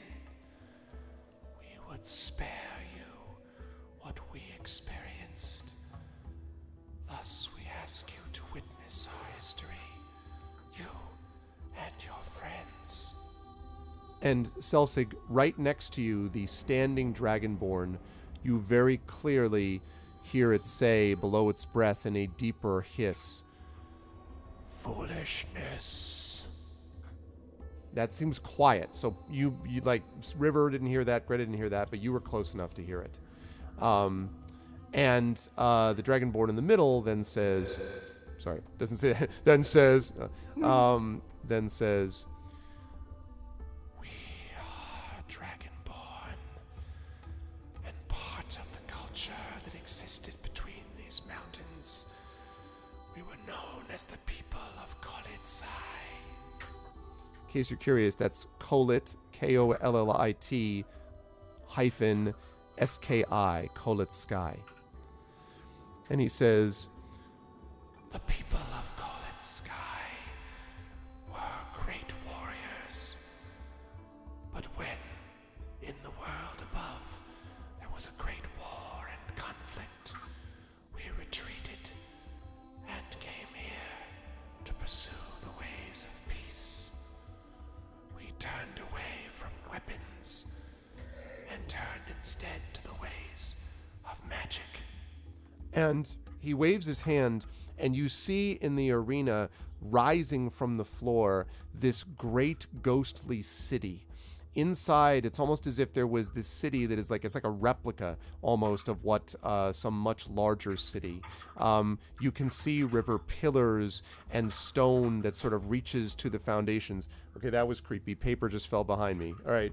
So, right. So the ghost has decided to show up at my house. Good. Awesome. All right. That's very atmospheric. This ghostly city which rises from the floor, and you can see as you look closely, River, there are small little dragonborn moving on its streets and climbing up stairs and into houses and going through all these things. And above all of them is one great tower. It is a huge tower that extends above all of them, and at the very top there is a platform from which there is ghostly light that emanates. And the dragonborn ghost in the middle continues and says, "This was the city we built underneath the ground, a city of Kolit Sky, to welcome and protect our people. Here we spent centuries turning from the ways of the physical into the ways of the mind. We learned the ways of magic and the ways of our brains, our psychic powers that allowed us to move Earth.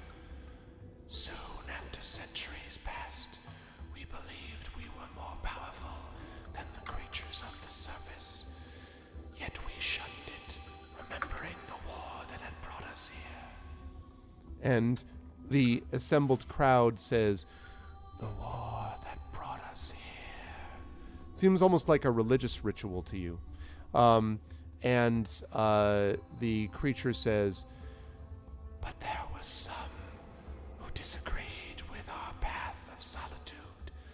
Some who wished to return to the above ground, to bring our power back into the world, and to make our mark. We counseled safety. They counseled strength."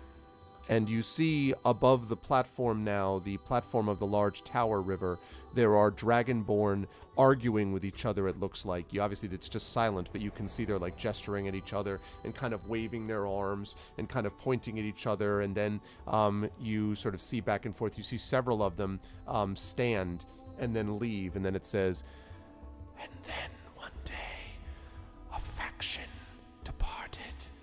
They accused us of cowardice and of stagnation, and they said they would make their way into the world. We did not wish them to go." And at this point, Selsig, you can sense the one that is next to you. You can, as you sort of look over, because you can hear sort of a low muttering, and you can see its ghostly fist sort of clenching and unclenching repeatedly as it watches this scene. And the Dragonborn in the middle says, "We know that if the Dragonborn that were leaving reached the surface, they would attempt to restore Colored Sky to its glory. They would bring war to us again. They would break our oaths of pacifism.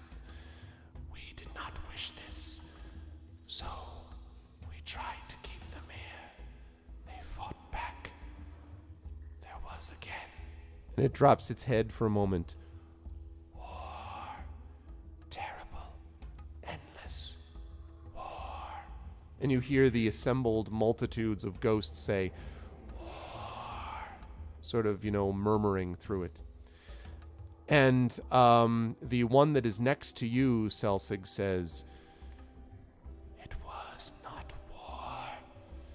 It was a chance for freedom." But yet still has not moved forward at all. And the one in the middle says, "Eventually we destroyed those that would leave, but they cursed us and brought home their vengeance upon us. And that curse caused us not to live nor to die, but to stay in this twilight state. Here we were cursed to remain until one would witness and judge which side was right. Was it the side which wished to leave and seek its fortune above ground, or the side that turned away from war?"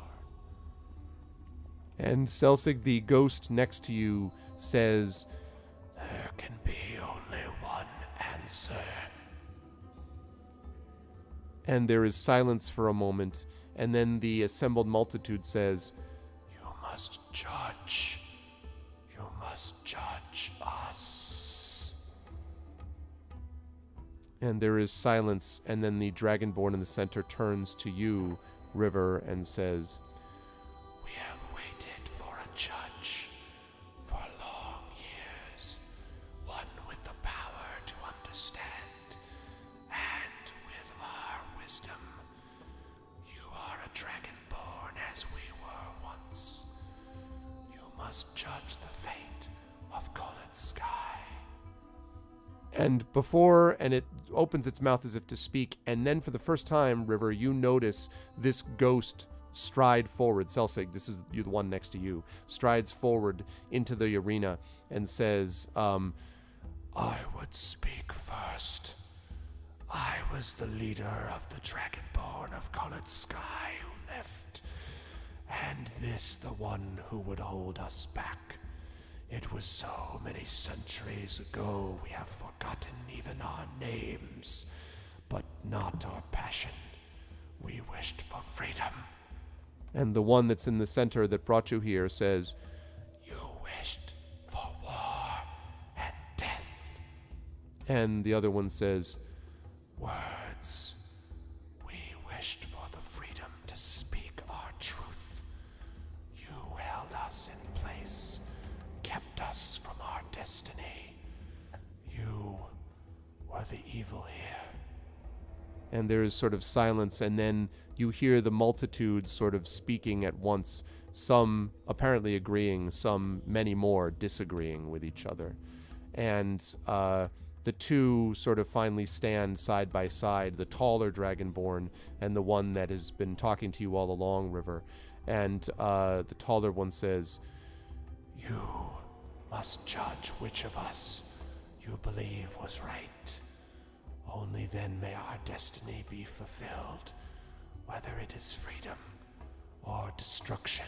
And the other one says, "Or peace," as if he was sort of substituting peace for destruction. And they wait and stare at you. And the one finally says, "You may ask us questions. We are bound to answer."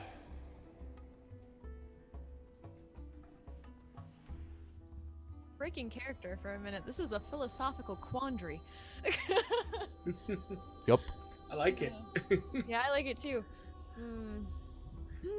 So, right now, River is just like overwhelmed by everything. The fact that this is the most Dragonborn she's ever seen before.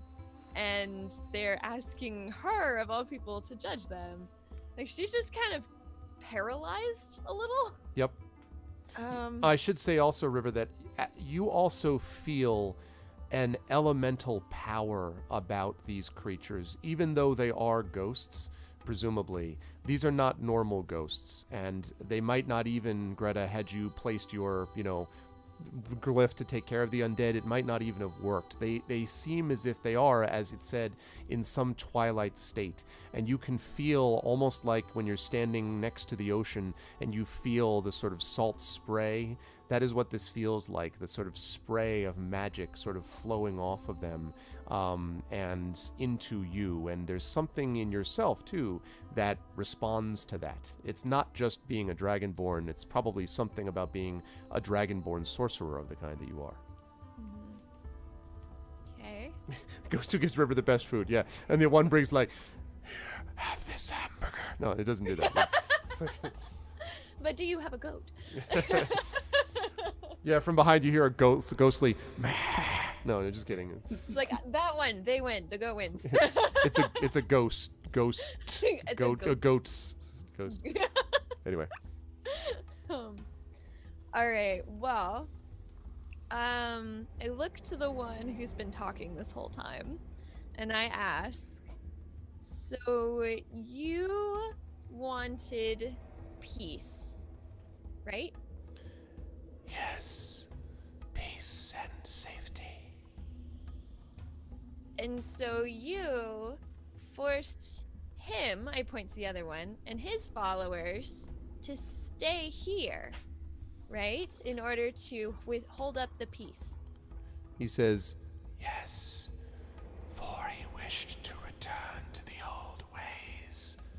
And the taller one says, the old ways were not all evil.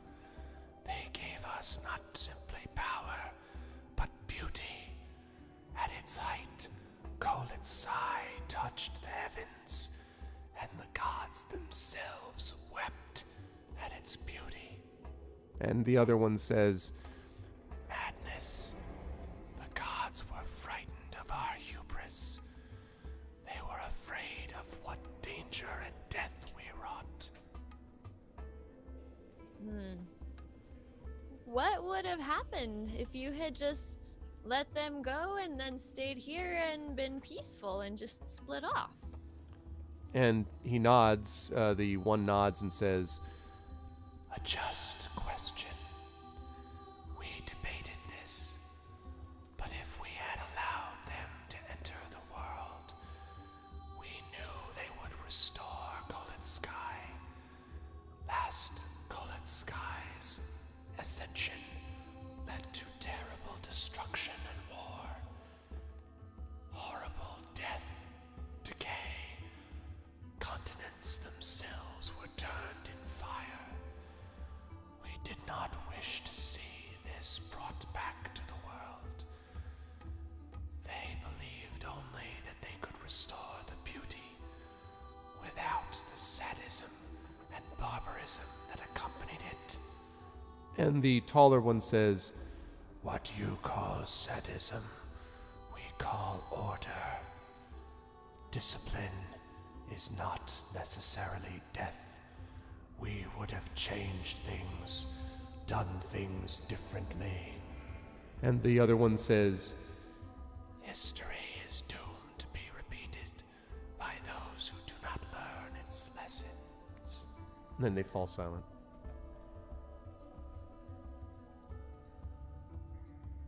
I have one more question before passing judgment. I look to the speaking ghost who's been talking this whole time. You made a vow of pacifism, right? Yes. You broke your vow in order to hold him and his followers here. And he nods. He says, "It is a great sorrow. We broke this vow only to protect the larger one. Peace for the world above was maintained at the cost of our own peace. But it was a great sorrow." And the other one says, "Your sorrow is simply that we abandoned your ways."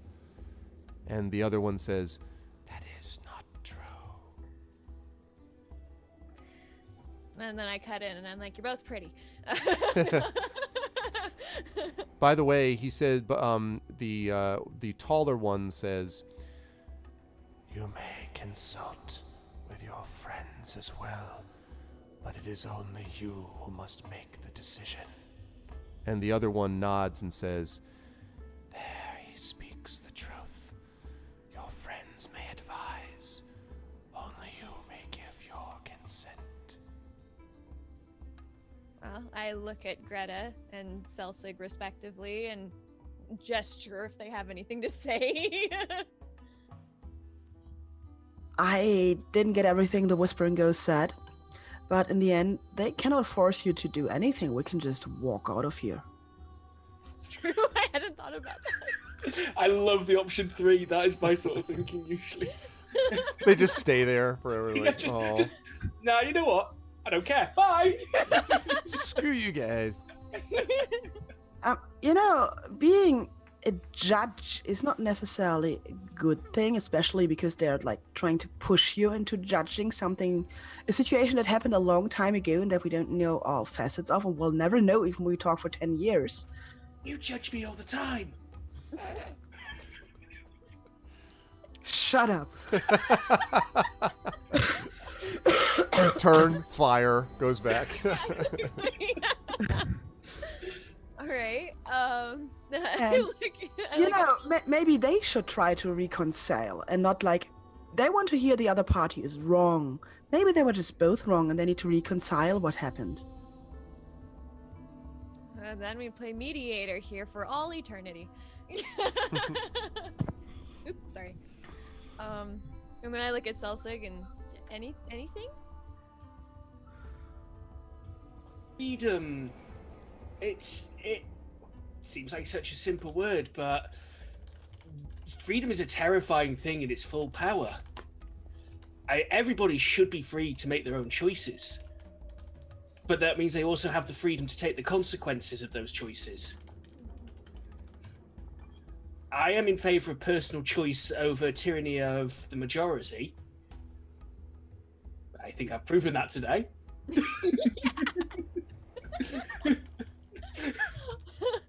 But we did reconcile. We opened a dialogue. Yeah. All right. So building off of that, then I look at both the ghosts, and one more question. I know I said it wasn't the last one, but this is the last one. Okay, Would you be open to reconciling your differences? And by the way, you hear just a sort of faint whispering of the words of judgment sort of floating around the arena. So as you say this, there we go. There's my chat. And you can also see that they all have just like floating names. No, I'm just kidding. That's not the case. Oh, there's Legion in there. So a reconcilement, they sort of, there's silence for a moment, and they say, "We can see no way to reconcilement. It seems that there is only a right and a wrong." Well, you seem to be that you cannot die, so you have all the time in the world to figure out how to reconcile, you know? You are already dead. You don't need to punish each other or any judgment. And they kind of look at you, sort of the ghosts, including the ones next to you, which is a little troubling because they look almost like floating through you a little bit, Greta, like as they're sort of looking at you. The taller one says, "We will accept the judgment that you give us. if that judgment is for us to do something different, if you can explain your reasoning, we will follow that judgment. And the other sort of ghost looks at him in surprise, but nods her head and says, very well. If you can judge us, provide a different outcome, we will consider it.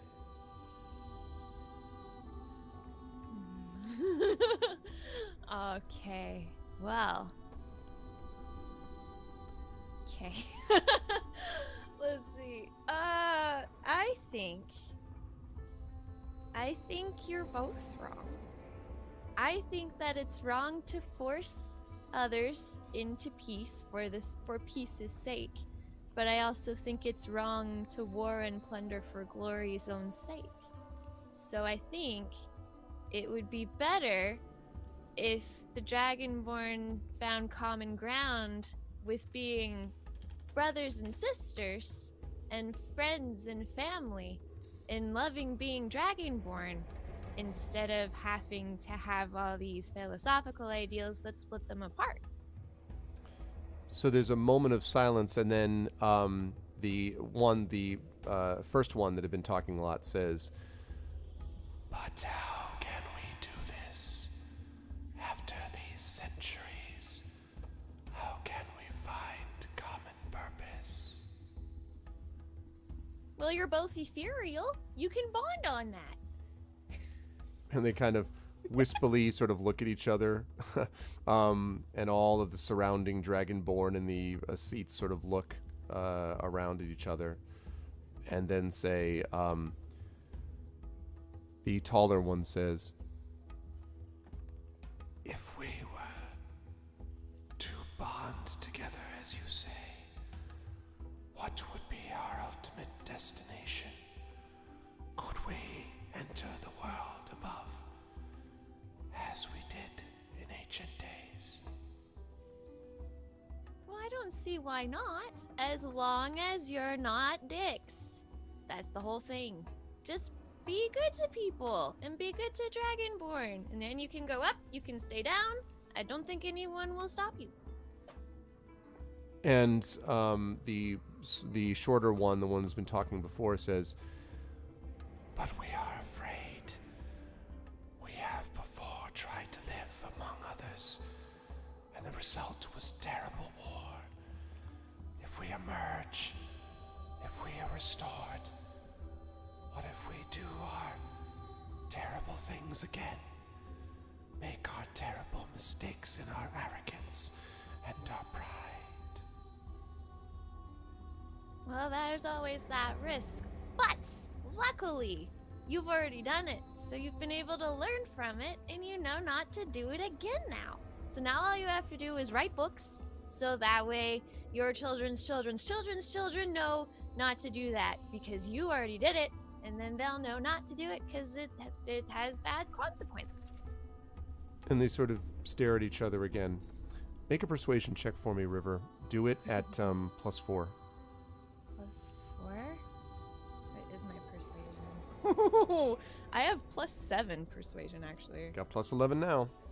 Oh, that's gonna be fun. Don't roll the 1. God damn it! I got a 7. Well, okay, it's a good thing they got the 11 to say. Yeah. So there is a moment's pause as they consider this, and then the taller turns to the shorter and says,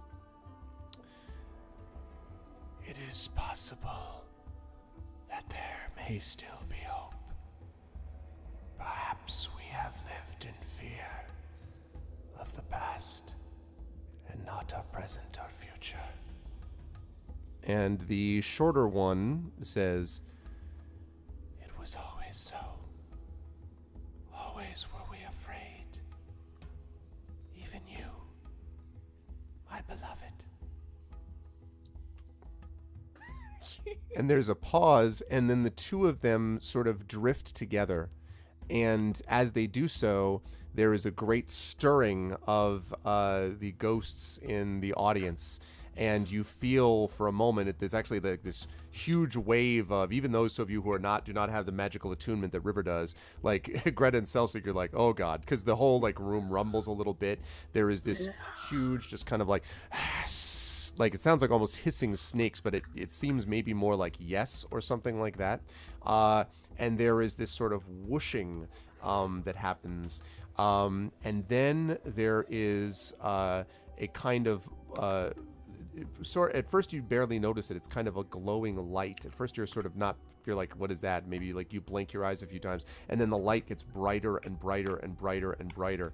And eventually it's blinding, and every single ghost has this blinding light, so much so that even if you close your eyes, you could still sort of see a little bit of it through it. And then there is this and this explosion, silent, but explosion of light. And when it vanishes, there is left on the ground nothing except a single leather-bound book. The ghosts in the arena are gone. The ghosts in the center of the arena are gone. I pick up the book. Okay. There's no title on the cover, so... Can I thumb through it? Sure. Okay. When you open it up, you see the history of Kolit Sky is the first page. And it seems to be sort of like a history of like the sort of what they did. Like you just quickly go through it, but it seems to be like what happened to them before. They were above ground. They came down here. There was the curse, blah, blah, blah, blah. And then on the last couple of pages, there is a sort of there are several pictures and drawings throughout this as well that show one that looks like sort of a replica of the ghost city that you had seen. That's what it looks like in a drawing form. And there is a picture of the three of you, and you, River, stand in front, sort of kind of taller than the rest. There's a picture of you. Almost, it looks as if you're almost presiding over a marriage, is really the way you might describe it, of these two ghosts that you just saw. And then it says in the last line, the new history of Kolit Sky is yet to be written, but the one who has made it happen will know when she seeks aid. We will listen and we will come. And then ... I think I just inherited a ghost army. And you didn't even have to give them a chef. It's true. I'd just say, like, River's got the good ending for this one. Mm-hmm. And now the room is silent and empty. I look at Greta and Celsig, and I'm like, we did it! You did it! Yay, you! Pretty much you. Okay, we can go now. This place is creepy. Yeah, I've let's actually leave. scuttled off on a hunch. I'm looking around to see if I can find anything that resembles the room in Yartar we found. Haven't found a teleport node in a while, and I've just got the itch to look. I will need you to make me an Arcana check, please. Ooh. I went to get water. There's a lot that just happened, Div. So... 16. River, do me a favor, make an Arcana check also, please. My Arcana's bad, actually. Can I also make an Arcana check? Sure, Yeah. yes.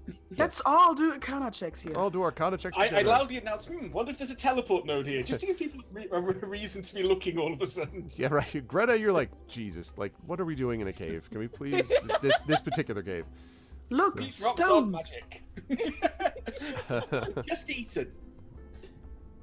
I'm sorry, but River did one. Okay, so Yeah. Your Arcana is just straight. It's just 18. There's no. Yeah, Okay. I know. I'm surprised Really? too. Huh. Well, I mean, in fairness, I mean, because Sorcerer is charisma based, but okay. Yeah. So all right.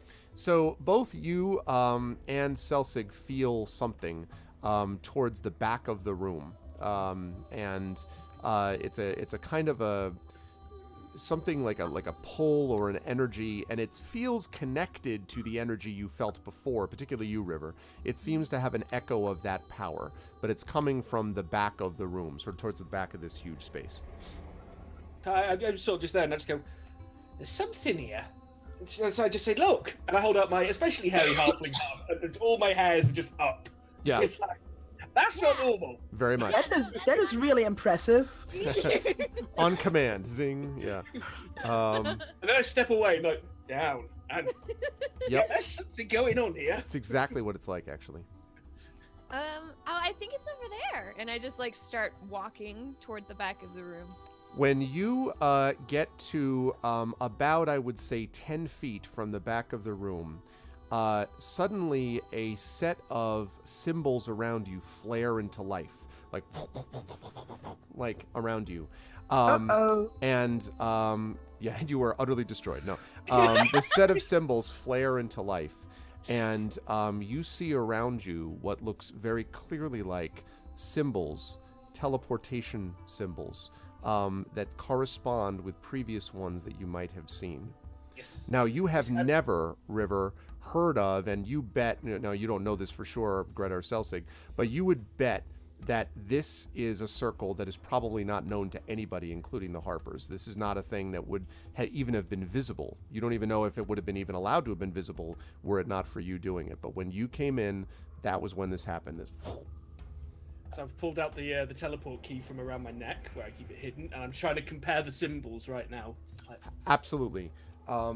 This symbol corresponds. Did you write them all down? Like where? I think I only wrote down the ones that we actually identified, if I remember correctly. Just remind me, because I want to make sure I don't tell you the wrong ones. The only ones I've got listed are Yarta, Neverwinter, and Waterdeep.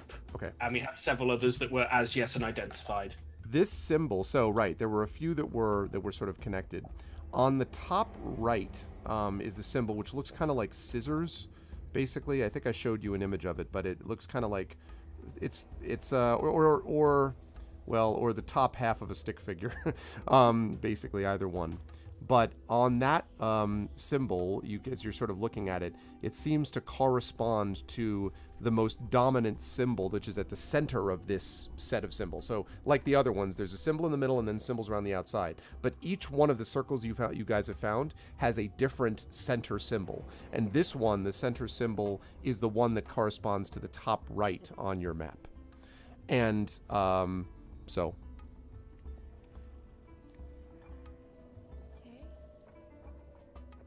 the circle of Kolit Sky, which no one knew about, apparently. Yeah. Well, I obviously immediately just stop moving. I like freeze in place and I look over and I'm like, guys? You feel like you're, you can sort of feel your sort of eyes moving a little bit and your hands kind of moving slightly, like just from the energy, it's like static electricity, like kind of, Yeah, Yeah, I step into the middle holding up the teleport key. When you do that, the key flares to life. And all of the circles that you have so far discovered, so Yartar and Waterdeep, I think, and Neverwinter, all flare. And as does this one, the center one now. So I, just following, assuming what I understand, attempt to teleport myself to Yartar to test the theory. You appear in Yartar, and I believe Yartar was the one where you were in the attic. I get confused about whether that was Neverwinter. Yartar was the tower. Yartar was the tower. Right. Yes, yeah. And that is exactly where you show up. Right, I teleport myself back to Kolit Sky. Okay, and you all see Celsig vanish and then come back up here. I've just got this big grin on my face, just like, we found another one. Yeah! So we can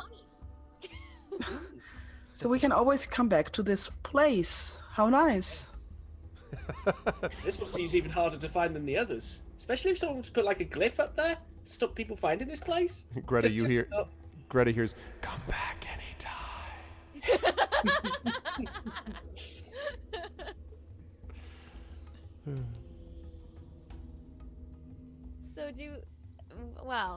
So no one knows about this. Not even Urash, who's up with the horses. Right. But we can tell him. Okay, we do tell him. Yes, we do. Okay. He's been very quiet recently. I don't think he's gonna tell anybody. He's the soul of discretion for the moment. Yes. That's true. So I guess should we go get the horses and the pony and use the circle thing? Yeah, but we want to go into the mountains, so... Yeah, this is a way back. This isn't a way forwards. the circle thing to get to the mountains? Because we didn't know of a circle on the mountains. This is the circle on the mountains. Yes. Yeah. This is the circle in the yes. This is that bonfire. Yeah. So praise the goddamn sun. Yes, please. Okay. Why did it never occur to me that Greta is basically Solaire this whole Oh my gosh, time? that's true. Interesting. You have a very, very scary future ahead of you. Does that make She will Urash sun? glow like the sun. Does that make Urash sunbro or like what is that? I don't know what Urash would be. Mildred Maneater. Or onion bro? Or Onion Yes. Onion bro. He's Sigmire. Yeah. All right. All right. So So we leave? okay. I can't find anything else. As you exit the circle, it again, the lights vanish, the symbols vanish on the floor again, and it is again blank. And you make your way out of the now silent arena. River, are you holding on to the book, by the way? Yeah. Okay. And so you go up the sort of long path again, and get back up to the top where Urash is sort of waiting with his arms folded, and he kind of looks at you and kind of nods as if to say, like, hmm? We found another teleportation circle. And he nods, like, apparently very happy. So yeah. Yeah, that's all that happened down there. Nothing else. Nothing of import. No judging. No judging. Nope. Don't judge me. Okay. It is just the first little bit of dawn beginning to come as you exit the cave, and so now you may proceed as you wish. And you're going to head continuing in the same path you were going, or that was down a little bit of a side, road, as you know. So. Well, we're still going the way that Zorg showed us, I guess. Okay. Yeah, still with those two trails, basically, the two mountains, excuse me, the trail leading between them. Okay. As you make your way through, up the path and through the mountains, it gets up here drier and colder, and obviously higher the farther that you go. And when you get to a certain point, I want all three of you, please, to make perception checks for me.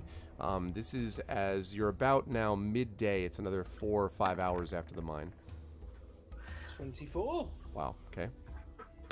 Wow. 21. I'm the only one who's not paying attention. Yeah, you're a little preoccupied. Like, wow, that was so cool. So Celsig and Greta, you both hear the sound over the next rise of what sounds like smashing, like something is being smashed. I stop. I stop. Let's not be smashed. I grab hold of River's tail because I assume she carries on. Yeah, because you're. Whoa. What are we doing? Loud something. noises. Yeah. They're on the other side of this hill thing. Oh. we should Slashing stop. noise. And there is indeed a sort of smashing sound, and rising above that smashing sound, you hear what sound like barked orders. Not barked as in a dog, barked as in like, no. Orders, as if someone is ordering someone else, and then more smashing happens. So smash, smash, smash, and then, and then smash, smash, smash. You can't really hear what they're saying yet until you get a little bit closer, but it's definitely someone yelling orders to someone else to do more smashing, apparently.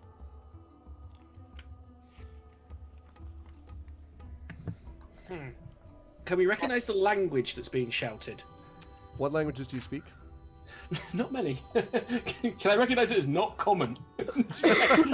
Common It and is not halfling, common. basically. Okay. Common, Sylvan, and Draconic? Not any of those. Okay. I would just guess it's not dwarven. is not dwarven. These might be the people that Zork was talking about, the one with the big clubs. I'll go have a look. Celtic, before you go, I know that I'm sometimes judging you, but you can be very, very sure if somebody from the outside came and tried the same, I would have your back. But you're still a really bad ranger. I'll grow into it. Like a tree. Do trees start off big? No, they don't. Well, apparently they start like this little grass thing. The tiniest of trees. That's how all the big ones started. And with that, I imitate a tiny tree and lie flat on the ground and start crawling forward. Make like a tree and leave. Okay.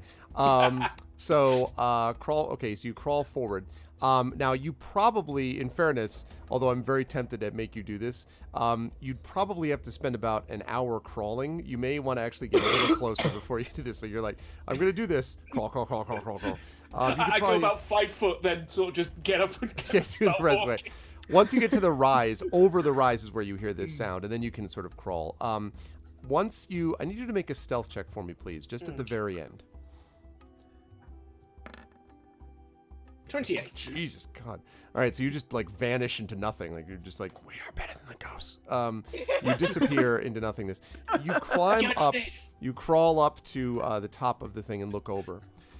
3 very large gray-skinned persons, and by large, I mean larger than Zork that you left back behind there, are occupied with what seems to be ordering and reordering what looks like it used to be a village. There were a number of houses here, and there are houses there no more. And instead, these ones are, it looks like almost stacking the wood carefully on top of each other. Basically, the way it looks is as if they're trying to position the huts and the houses as if they fell in a particular way, because the town is just filled with lots of shards of wood and stuff like this, and it's almost like they're reassembling like the houses as if they were flattened in place. And one of them every so often barked, "Doesn't matter, I don't know," and like points at the others and sort of yells, and the others grumble, but they do whatever the largest of them says. These are clearly giants, and in the process of reorganizing this village for some reason. Okay. So basically, it looks like they're trying to make something other than what's happened looks like that's happened. Yes. Okay. I'll observe for 5-10 minutes, see if there's anything of note happen, but... You watch for a while, and then you notice that they are also... a couple of them pick up what are very clearly bodies from the rubble, and they bring them over and place them carefully and then put stones and rubble on top of the bodies. So that would... some sort of burial ritual. Or how they understand it, anyway. Well, they don't seem to be putting any, like, I mean, they put that, but they're scattered, though. Like, they put them in different spaces, but they put them in places and then try to put stones from the house that they placed them on top of them. I mean, it could be, but yeah, it seems like there's something is weird about this, obviously. Something weird, yeah. I'll have to go back and tell the others. So, an hour later. Okay. Yeah, right. You see him crawling down this. Okay. Yeah, you were able to make it the other way without too much trouble. There's 3, well, I can only assume they're giants, bigger than Zork was, and they also seem to like playing with rocks. It looks like it used to be a village over there. Can't tell how long ago it got wiped out, and they seem to be trying to reposition the houses in other places and occasionally burying a body. Like a body, a giant body? That's actually a good question. I didn't even No, think to human ask that. bodies. Human Or bodies. you know, there might have been a couple of humanoid bodies, or there might have been a dwarf body in there, but it was definitely not giant. Humanoids, the little folks in this situation. Like burying like we're sorry you died, friends, or burying like let's hide those bodies. Possibly one or the other. I mean, Yeah. there seems to be there's someone giving them orders. This isn't just three people doing what they can to tidy up a place. Two of them are doing what the others telling them to do. They have a purpose for what they're doing. I didn't understand a word they said, and I wasn't about to try and ask for a little bit of sign language like we did with Zork. Are they armed? Yeah, oh, they were definitely armed. They had, unlike Zork, they definitely had stone clubs that they had at their belts. One of them, actually, the sort of commanding officer or whatever the heck he was, had the club next to him on the ground. And they had these enormous pelts around them, very similar actually to what Zork was wearing. You may remember I told you it was kind of like woolly mammoth pelts or like 100 yaks like sewn together, or something that would create this kind of thing. So they had this as well, but unlike Zork, they definitely had clubs. Yeah, they had giant bashing sticks. So these are the ones that Zork warned us of then. It would appear so. And he told us to sneak past. I think so. Well then. Is there any other way we could go from here?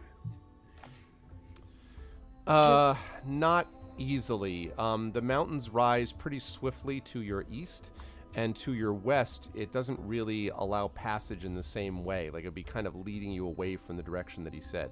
So it seems like this is the direction that you have to go, unless you misunderstood what he was telling you. Oh gosh, and I'm so good at sneaking past.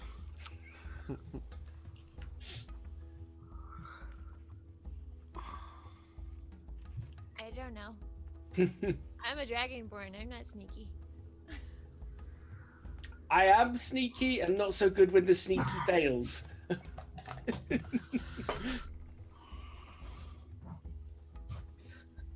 We three won't make like a very convincing giant even if we tried. Well, what if Celsa gets on my shoulders? I get on Urash's shoulders.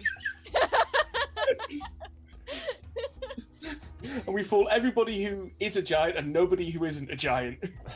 Like, all the giants are like, giant. Everyone else is like... I was going to say, who forms Blazing Sword in this Voltron scenario that we're actually making? Exactly. That would be me then, I guess. Yeah. Did you see any? Is this there like some maybe a convenient forest around the village that we could use to sneak past? Not really. In fact, there's very little vegetation up here at all, except for some scrub brush here and there. But there's not really any kind of large trees. There were buildings, but the buildings are kind of flattened and not very serviceable. There are sort of paths that lead around the village, but they're still in the depression in the earth, like in the little valley in which this village sits. So you need to be able to somehow scale the peaks to the east of it, or you'd need to go through it somehow without attracting their attention, assuming you're going to stealth past them. When you say scale the peaks... Sounds pretty vertical. Mm-hmm. The village is pretty close to the mountainsides themselves here, and so you would need to, like, kind of, rope yourselves up and kind of hand to hand, over the surface of the mountain. So would Urash be able to, like, get a pony up there? Not easily. You think they sleep? I mean, every creature sleeps sooner or later. But if we're waiting for them to sleep, we don't know who might be coming to meet them. How do you know somebody's coming to meet them? Yeah. I don't. That's what I'm worried about. What if we just go back to our cave and have a nap and then come back? Actually, I don't remember how far away the cave was. About 5 hours. Yeah, too far. We get started now. We'll be back there. Yeah. We could just come back in 10 hours. We're just walking there and back again. Yeah, literally don't even rest. Just like, go there, touch the frame of the cave. Good, Yes. got it. Exactly. Scale the peak, success to mount your friends. Yes. Salzik, do you see any chance to sneak past? For me, yes. So not for a pony, a few horses, a clumsy dragonborn, and a And dwarf. a fully armored cleric. Yeah. I could take off the armor. But you'd still have to carry the armor. I can put it in a bag. Because if they sleep, then that would make our jobs a whole lot easier. So it'd be nighttime. It would be nighttime, and they'd be sleeping. It seems like the best plan. Yeah, let's hide somewhere and wait for nighttime and just hope they don't walk this way while we're waiting. Okay, so you're going to hide here and then wait for nightfall. Is anyone going to go closer? up and like? Go... I was gonna say maybe if we move closer and I can sort of keep watch. Mm-hmm. But the group could sort of rest just a little ways down the hill rather than at the very tippy top like I am. Okay. So you folks are able to do that and kind of, bunker down basically. And as you sort of are on the side of the hill listening, so you hear these orders being barked back and forth from the guy to the other two sort of, again, grumbling but doing what he says, etc. And this goes on for hours.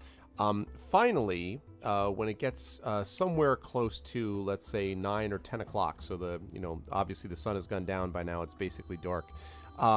You hear the big one make one last command to the other two, and they nod and stand and kind of, wipe sweat off their brow type of thing. And then he points to one spot sort of in the middle of these destroyed buildings. And they walk over and practically like collapse on top of one of them and immediately start snoring loudly. And the giant snoring is, it's like this very loud, like echo, echo, echo, that type of thing. That's going on. Meanwhile, the big one that was giving them orders sort of shakes his head and turns around with his arms folded, looking out at the horizon to the west where the hills fall and he can see the open sky. Okay. So I make my way back to the group. Right. As you can probably hear, 2 of them are asleep. Yeah. Yeah, they're noisy. They really Yeah. are. I think even Greta's famous sneaking would get past that. I'll try my very best. One drawback. One of them's still awake. And he didn't look like he was prepared to sleep anytime soon. Well, they are also putting up guards like we do, so makes sense. Yeah, I hate it when they're as smart as us. We're supposed to work one way. Okay. Well, sneaking around 1 is easier than sneaking around 3. So my plan is you 2 go first. Wait. If it looks like he's going to spot you, I will create a distraction.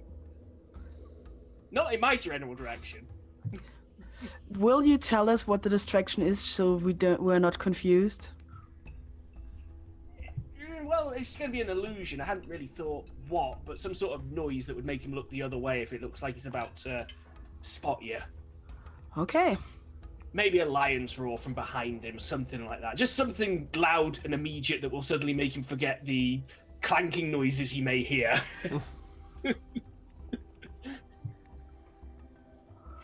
Well, then we could put like I didn't know like some kind of tissue around our horses' hooves so they are not as loud. Sounds good. Yes. Okay. So we Let's do that. prepare the horses. Okay. Yes. Wrap the horses in tissue. So the horses are prepared. They seem a little like uncertain what it is you're doing as you do all this, but they put up with it okay. And it takes probably about an hour, I would say, to get everything kind of prepared and ready to go. And then how are you going to do this? So as you sort of go up and look again over the edge of the hill, down into the village below. So the two giants look like they haven't moved from the spot where they decided to go to sleep, and they more or less just like fell like on just forward and then just slept there. So in a way, the giants are really kind of sort of blocking the way in the sense that you would need to be able to actually get through the town. You probably are going to need to walk over one of these things, maybe like over their legs or something like that, to be able to get past them, because they're sort of spread out over the whole area for the most part. Where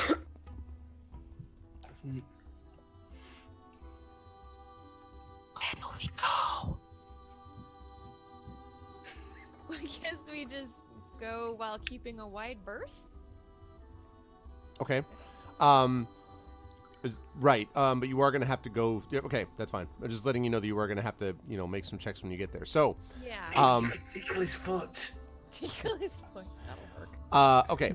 You, so as you pass into the town, I'm going to need everybody to make a stealth check for me, please. Okay. Yeah. Ooh. I had not a negative number. Nope, there it is.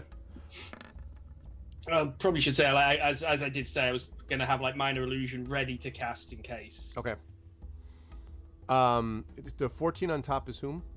That's me. Okay. So 14 stealth for Celsig, 7 for River, who's just like, I can be quiet and secretive. Like tail thwopping into Yeah, things. it's like, I got it. Okay, 11, and then can someone, Celsig, you mind doing one for Urash for me? Yeah. Which would be, again, dexterity.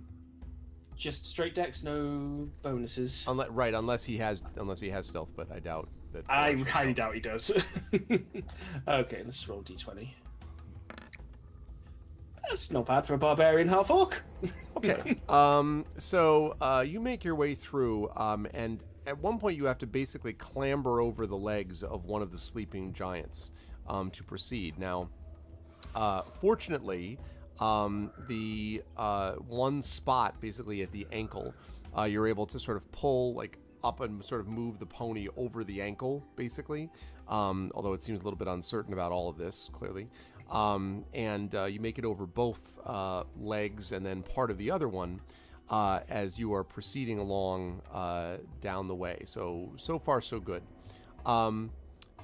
As you get to the other side, though, and get close to the other side of town, the other giant that's been standing looking outwards turns to look in. So I'm going to need everyone here to make a stealth check for me as he turns and looks in your general direction. Okay. Oh, Greta! I'm sorry. Okay. River and Celsig are like, but Greta's like, I'm not here. Nothing can find. Okay. So Greta, what I need you to do here is to make a wisdom saving throw, please, because we're going to see if you can get the hell out of the way as it turns to look. Are you smart enough to not be there? Yep. I'm sorry.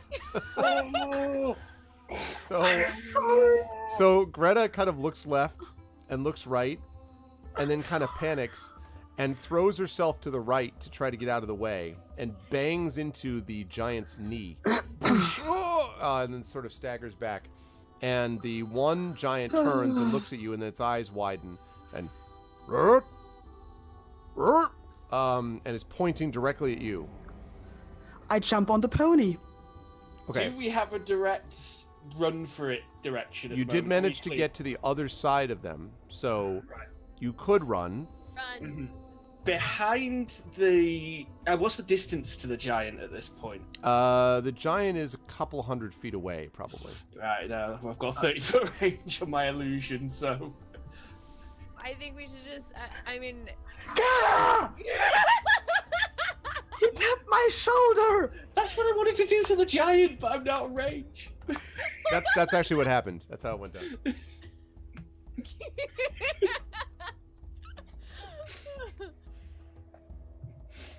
Well, since she jumped on the pony, I will jump on the horse, and I imagine GTFO is what we're doing. Yeah. Oh, thanks! Thanks, you two. You also have a horse. Get on it. Did we? I lost track of how many. We've gone through so many ponies just from abandoning them and getting new ones. I've lost track. I never abandoned my pony. There's Sweet What Roll. are you Yeah, Sweet saying? Roll has been, man, it's this, but like constantly. Like Sweet Roll is the one surviving.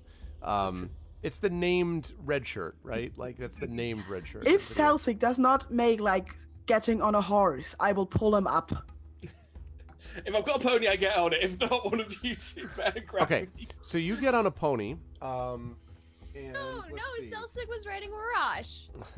No. Oh, we forgot about Urash. That's right. And so Yeah, Urash Urash- is like looks left, right, seems resigned to his fate. Just kidding. But Urash is probably not going to be able to ride on a pony. So He had a horse, damn it. did he have a full horse? Really? Yeah, we have. Yes. All right. I guess that's I true. was the only one with a pony. That's right. That's right. I guess he did have a. That's true. Okay, he did have a horse. All right. So Everybody had horses. I have a pony. he's gonna get on the horse now. I am gonna give everyone a chance to tell me what they want to do, and then we're going to roll initiative because this guy has seen you and wants to do something about it. So I'm going to give everyone a chance to tell me what they're doing. You jumped on a horse. So are you? I assume you're not charging towards the giant. Are you just booking it straight, like out of the village and up the sort of hill on the other side, or what? Yes. Okay. Yes. Just that is whee! roughly the plan. I just need to check a couple of ranges on spells. Okay. No, I ain't gonna have it. I don't think I've got anything that'll do Yeah, a couple of I'm way hundred too feet. far out of So range to do yeah, I think a couple of hundred feet gives us sufficient leg it distance. I could do something, but I'm pretty sure if I shoot fire while sitting on a pony, even my pony would not be okay with this. Sweet Roll is the Scotty of the group. That's quite true. Okay, in that case, I am going to ask everyone, please, to roll initiative for me, and I'm going to get some. Let me get some combat music. This is all not- Greta's fault. This is not combat music. Ooh, 8. That's Well, not it. I will not do anything now. Okay, what's No, initiative? it's There we go. It's not either.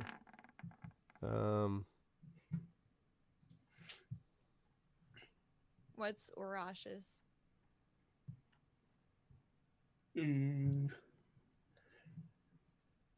Modified by Dex, isn't it? So Yes, it is dexterity. There we go. Okay. I don't know if he has any Dex modifier. All right, so we've got Greta with the 4. Yep. We've got Celsic with the 15.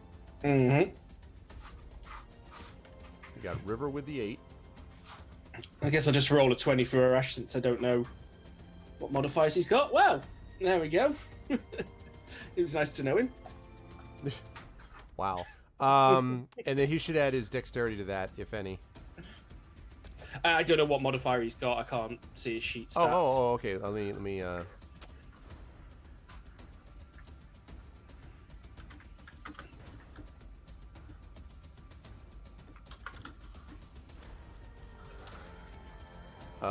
He gets a +2. looking 2. at that. Yep, plus yeah. 2. That puts him on 5. Okay. All right. So you guys all trying to get your ponies going. Charge forward, animal. It's not only did Greta make the giants mad, she woke them up, and she's the slowest in the initiative. Yeah, no, I mean it's definitely perfect. I mean I can't It's the imagine. concussion from jumping into the giant's knee. I was just shocked by what happened again. Like, what the? Okay. Let's see. And then we've got River on 8.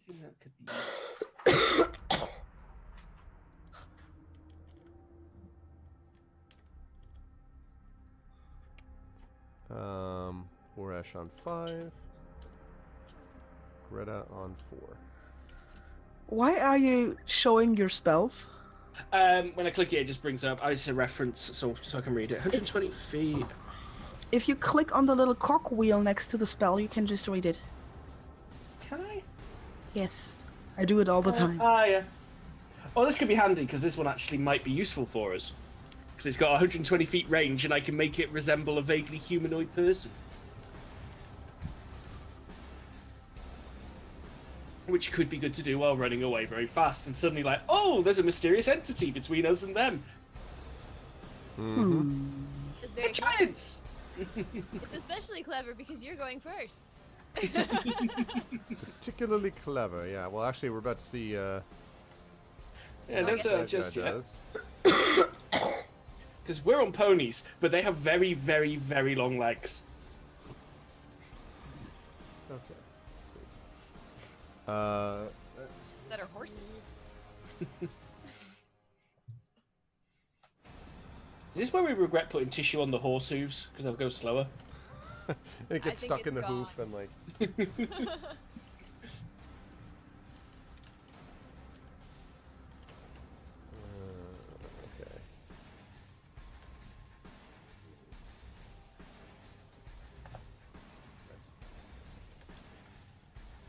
Okay. Okay.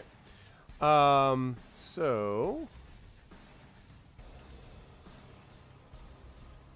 Good. All right. First to act is Celsig. What do you want to do? Okay, so we're going to be moving away from them, but roughly at our location, just ahead of us, I want to do what I discussed about putting down my 4 dancing lights as a vaguely glowing humanoid. Okay. Ideally making it look roughly where Greta was, since he looked at where Greta is. And hopefully he'll go for there rather than her. Okay. Sounds good. And then you're moving forward with the horse, I'm guessing? Yeah, trying to move away as fast as we can. Okay. All right. So the bad guy goes. And he reaches down and he grabs a large boulder that is lying on the ground next to him. And he rears back and he throws it in the general direction of what it is that he thought he saw. Now, let's see.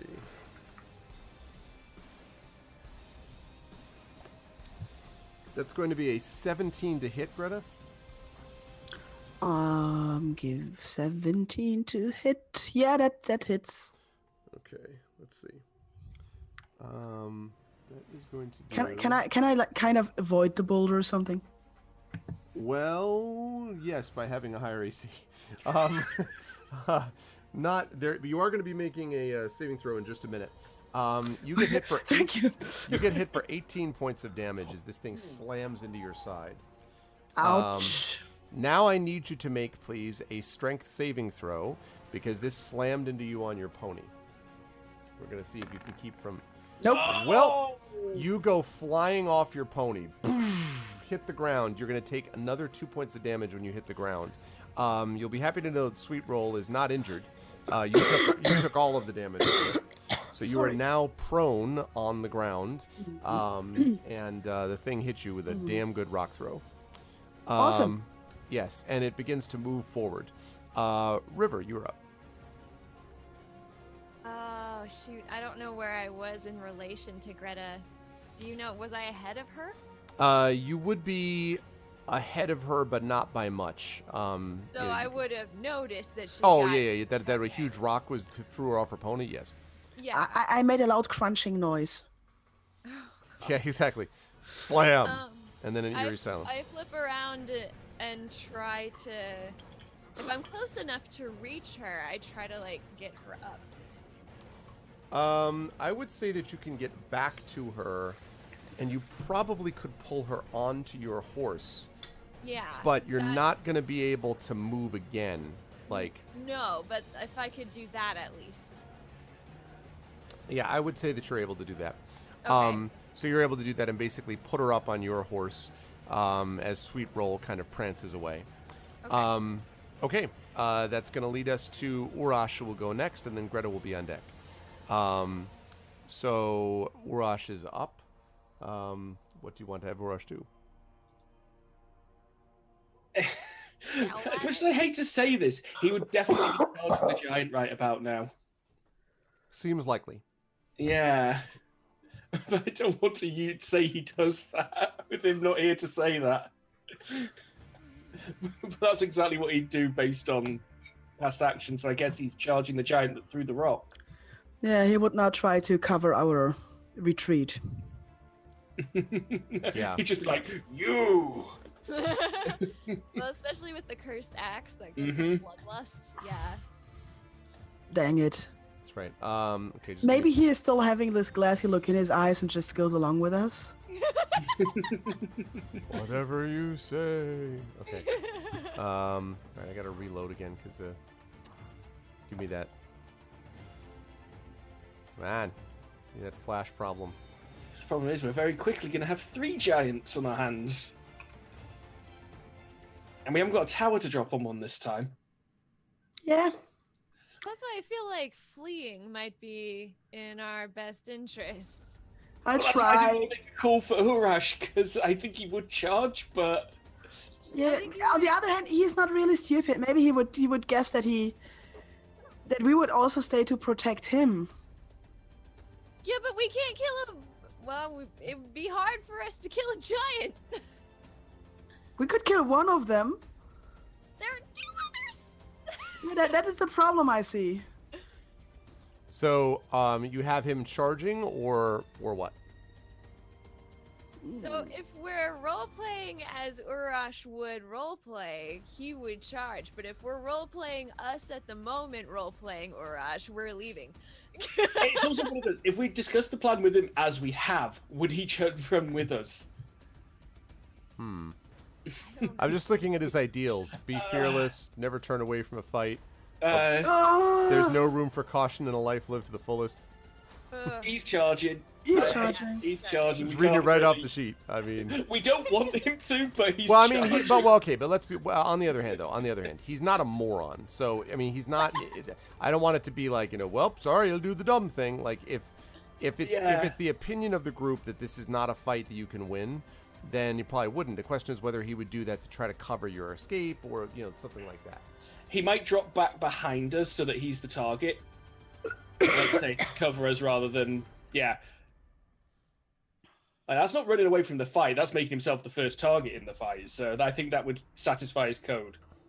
Okay, so he's gonna drop into the back and then attack while you guys continue. Yeah, to make he's your going move. to go, especially with Greta on the ground. I think he would definitely be at least moving back to cover her.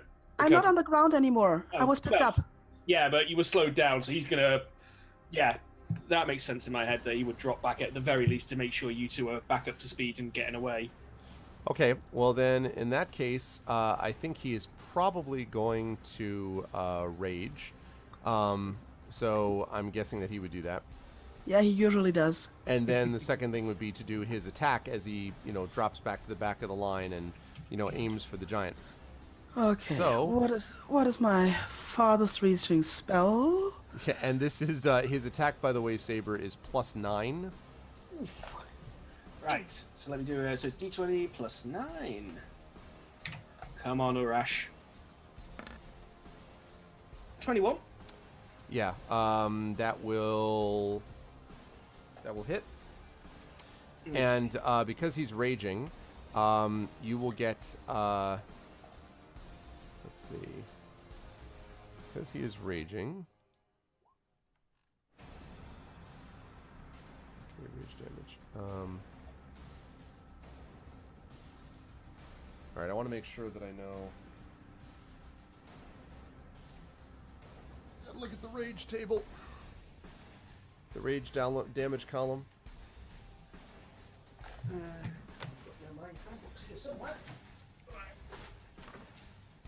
There it is.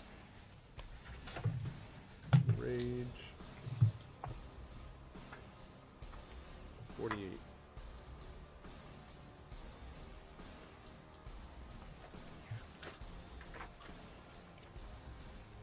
Level 6. Plus 2 rage damage. Okay, there you go then.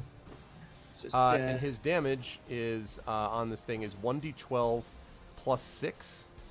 so it's plus 6, plus an extra 2 for Sorry, the rage. sorry, That's all right. my fault. Oh, that's fine. You can't. I can't be rolling it. No. No, okay. So it's going to be 1d12 plus 6 plus the 2 for the rage. So give for a total of plus 8. I make that 18. Yep, and then let's see. 1d12 plus strength plus 3. Right. Okay, so 1d12, so 18. Okay, and then is that counting that was 6 plus the 2 you added, right? Yes, that's right, So yeah. 18 points of damage, right. So he rushes towards him, wham, just like wallops him. So it's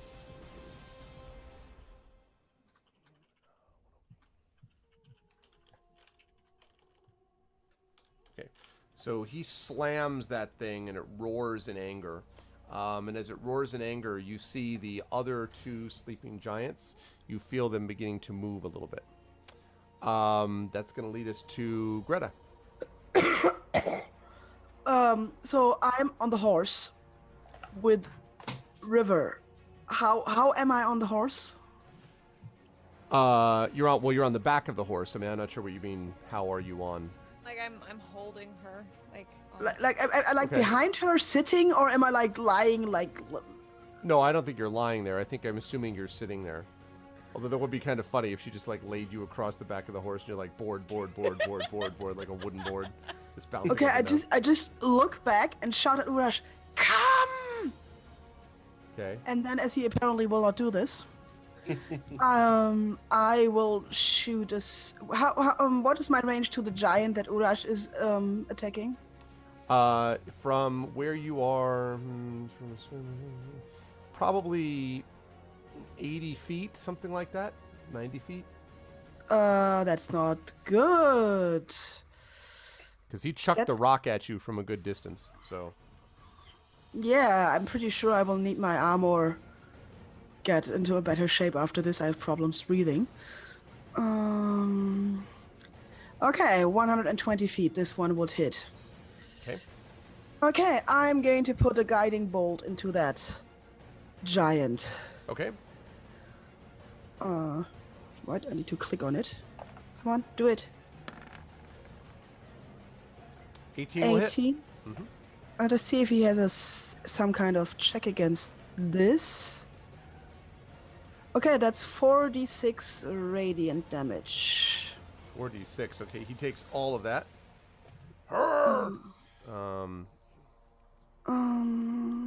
D6, please. Oh, that was just 1d6. Give me a moment. There, 4d6 is what we need. Whoop. There. Okay. Yeah, 8 damage with 4d6. Oh, God. 8 damage. Okay. So he's still like, still hurts. You Just with the not quite wands dead. tonight. I just don't know what's going on. It's a lot of the power of wands. Well, you're still getting over, I mean. We could switch system. I would be really good at the Dark Eye tonight. Yeah, the Emberwind system that I do some writing for, the ones are better. So that's what you need to switch over to. Okay, so that takes care of that. And then you're not going to have anywhere to move because it's going to be dependent on what the horse does and what River does. So, Yes. Okay, so we're going to go back up to the top. Celsig, you're up. I look around and suddenly realise I'm nowhere near everybody else, and they look like they're in a bit of trouble. So I'm pulling the horse around, grumbling to myself about noisy bloody people, and I'm heading back into the fray, charging at the giant that Urash is attacking. Okay. I don't know how far away I was at that point, so I don't know whether I'll be in range or to do anything. Well, if you're going to shoot a ranged weapon at the end of this, probably. I don't think you could get to melee range this turn. I wasn't actually going to risk the bow this time because I just have images of Urash getting an arrow in the back of the knee. Okay, so yeah, I'm just preparing to get into melee range. I'm not doing anything particular right now. okay. Horseback charge. That's going to lead us to the bad guy. So, he picks up his club, and he is going to roll twice down on Urash. 17 and a 19. Can you see his AC from there or no? No, I can't roll 20.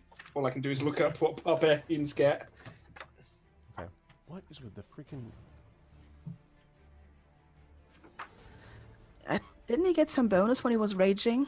Yeah, that's what I was thinking. Unarmored defense. Here we go. Armor You have class resistance 10 to plus bludgeoning, piercing, and slashing damage. Yeah. And this is bludgeoning damage.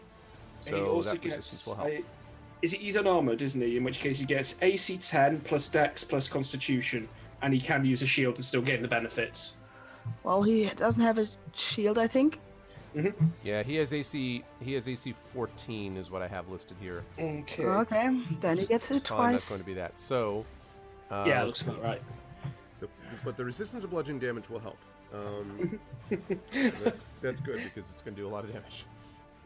Let's see. Oh, damn it. Other things I'm noticing, he should have had 2 attacks last turn. Well, whatever. I don't play his character, he plays his character. Yeah. Okay. He is going to take 30 points of damage from those 2 hits. Bam, bam. Oh, actually, much? wait, I take it back. 15 because it got reduced to 30. It was 30 and got reduced to 15. So he took only 15 points of damage. Still a solid hit there. I mean, still some solid work on the part of this creature. Does he do anything like following us while we're fleeing or anything? No, he stopped. I mean, he stopped at the moment that you were right. Urash engaged him, so he's No, now I mean stopped like, at the moment. Urash, because I called for him like to come with us. That's a good Any question. effect? He probably would wait a little bit longer to see if you were clear before he turned. I would guess. You can correct me if I'm wrong. I just think that's likely. Yeah. Okay. Okay. Let's see. That's going to lead us to River, and then Urash will be on deck after that. River, what do you want to do? Do I have time to talk to Greta, or is that my turn? Yeah, you can speak to Greta, sure. Should She's we not going to go? be able to react to you on her turn other than to say something, but she can't like. Yeah, that's what I Okay. mean. Yeah. Should we go, or should we help him? I need to wait my turn, right? You can speak, you can respond to her, but you can't. But yeah. Keep moving and see if he will follow. Okay, well, I spur the horse forward then. Okay. All right. So you're just gonna basically double move, River? Like. Yeah. Okay. All right. That leads us to Urash. Now, I don't know if Urash at this point would attack, then try to move, even though that'll provoke an attack of opportunity. But that way he gets to both attack and move in the same turn. I don't know whether he would bail entirely. It's up to what you folks think. He does get 2 attacks, Right. so I imagine he'd probably take 2 hits again. So yeah, take 2 attacks and then run for it. Okay. Yeah. I don't think he would give up his attacks for this turn. Probably not. No. Okay. So then if you could roll that again for me, Sabers, that's 1d12 plus 6. It's to hit. That was his damage, wasn't it? Oh, I'm sorry. Yes. We're sorry. To hit is plus 9. Yeah, so 1d20 plus 9, and he gets 2 of those. So, first is a 20. Hit. And a 17. Hit. Hit. So, oh wow. Okay, big damage coming up then, hopefully. Yep. So 1d12 plus 6. Plus is a rage modifier. Right, Yep. which is 2, right? You said so 1d12 Yep. plus 8 twice. Yep, so that's a 16. And a 17. Wow, 33 Healthy points rolls. damage.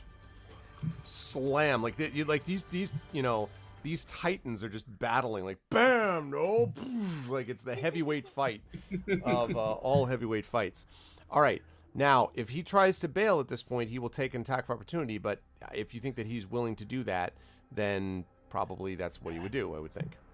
I don't think he's afraid of another attack. It's Urash.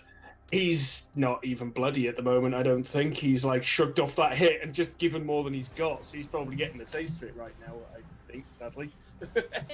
Could we presume he would ask how the giant is looking? Giant has definitely been, it doesn't look close to death yet, but it's definitely been smacked around quite a bit. Okay. Well, that's unfortunately too much of a gray area. I still don't know how he would react. Yes, definitely hurt, but not like extreme, it doesn't like close to death's door. Okay. He went one-on-one against a giant, like, back at, where was it? The other town. Yeah, he went one-on-one with a giant in Bryn Shander and nearly died in the process. But Yep. Yes. That was the one that you guys knocked over on him, right? That Greta no, did? me, Greta, wasn't and with just his dropped a tower on one of them. He fought the other by himself. Oh, okay, that's right. He ran after Droofy to fight her. He was like, Yeah, yeah! I was like, you... Yeah, which is another reason that I'm like, he'd be fighting this for a little while. Okay. Yeah, So- yeah, maybe you're right. Maybe he would not run now. I don't know. He's Well, like, it's up to you guys, because I'm about to either move or stay where he is. So it's up to what you folks think.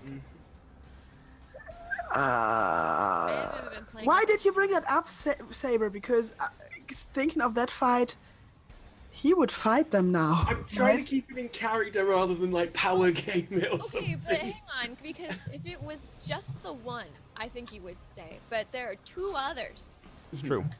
So that's where it gets gray. And the fact that Greta and River, I have escaped essentially, and it looks like Celsig's on his way, he might actually bail because there are 3 giants and no towers. Yeah, also last time he was protecting a whole city, and now he should be protecting us. Right. Good one. We who are fleeing. Yes. He will So- come with us. I Yeah, would he'll be come with us. inclined I to think we'll stay. go with that. He would not stay. He would not stay. Okay. So Okay. then he is going to try to bail out, and he is going to take an attack there. So let's see if that's going to hit him. That is a 20 to hit, which is definitely going to hit him. And let's see what happens with this, with the damage.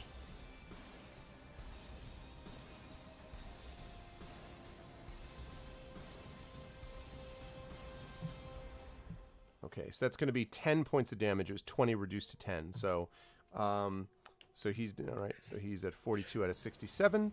So he gets slammed as he moves forward. And because he got hit by this, he's also no. He doesn't need to do that for a great club. Okay. So, all right. That leads us to River. Nope. No, me, I I think. sh- Oh, that was Greta? sorry. I'm sorry. That was an Greta, attack of sorry. opportunity. I beg your Greta pardon. next. Sorry. It's Greta's next. Sorry, my fault. Okay, are any of the giants still in range of 120 feet? Yes, the ones that are on the ground are definitely within 120. This one. They haven't even gotten up. No, they're starting to move now, but they've been starting to move from this fight. They were starting to get to their feet gradually. Okay, but the one that Uraj is fighting is not within 120 feet. I would say not at this point, no, because you're still going away from it. At least that's what you told me. Is there any like dry wood or I don't know, Sure, there's tons a of dry keg- wood a on the keg ground. of oil? There's standing not so in a much corner? oil, but there's a bunch of dry wood because they're standing over it. This is what the village used to be. I have oil flasks. I'm not quite sure we could coordinate that properly while riding. Yeah. Yeah. We do need to do that again sometime. If Greta decides to set things on fire and you and your fleeing decide to drop some oil, who's to say? Let's make can sure the find- order is fire first and then oil. As opposed to... I saw this in a woodcut. Also, also, he's in front of us, so I'm not sure. Oh, shoot, that's true. Dark yeah, Celsig the owl, like looking backwards. So, for example, you as a dungeon master, if I were to shoot a scorching ray into some of the dry wood stuff, is there a chance it would catch fire? It is a fire attack. It's going to be that dry. Let me see if Scorching Ray would do that. I've read the description and it doesn't say anything about it, so I'm not sure.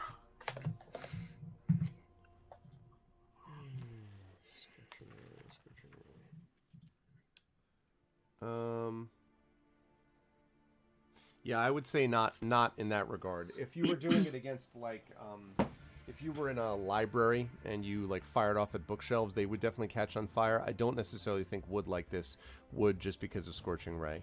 There are Yeah. certain spells that would do that, but probably not this. Although again, combined with oil, maybe.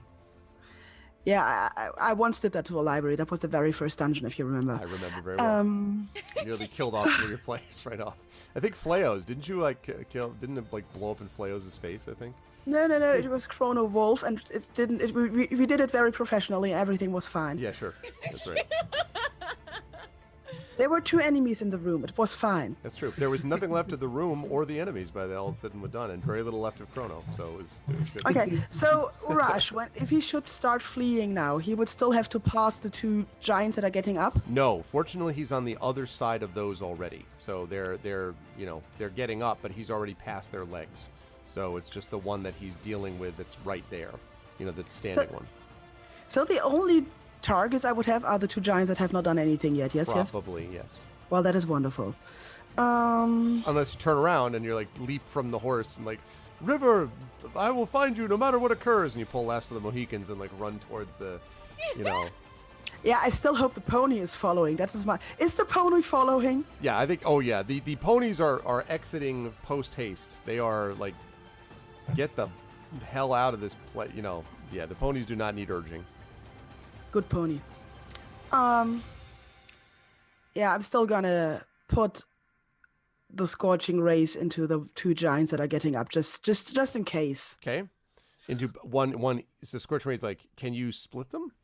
There are 3 rays of fire, and I can throw them at target in range, and I can also hurl them at one target or several. So, okay. So it's your call. I will then. do like 2 on one, the other, or something. Yeah. So yeah, doesn't really matter. Okay. Okay. Pop. There we go. That will not hit. Okay, maybe the next one will. Let us see. Pop. Maybe that not. Unfortunately, will also not hit. You're shooting from the back of a horse, Yeah, and the last one. Oh, there you go. You got your range finally. Yay! So Okay. I actually hit one. Okay. It was a difficult thing, so that is totally fine. And so it's 2d6 of damage. All right. So it hits this thing. It roars in pain. It is now quite aware of your presence, and stands to its is rapidly getting to its feet. Celsig, you were up. Am I able to close to within 15 feet of the giant engaged with Urash? Yes, I would say so. In that 15. case, 15. That's Yeah. close. In which case, I ride up to 15 feet and I just go, "Here's sand in your eye!" and cast color spray at him. Okay. What's the range on color spray? 15 feet. I'm thinking of his height. Yeah, well, within range to do that, then. It's a cone, if that helps. 15 feet.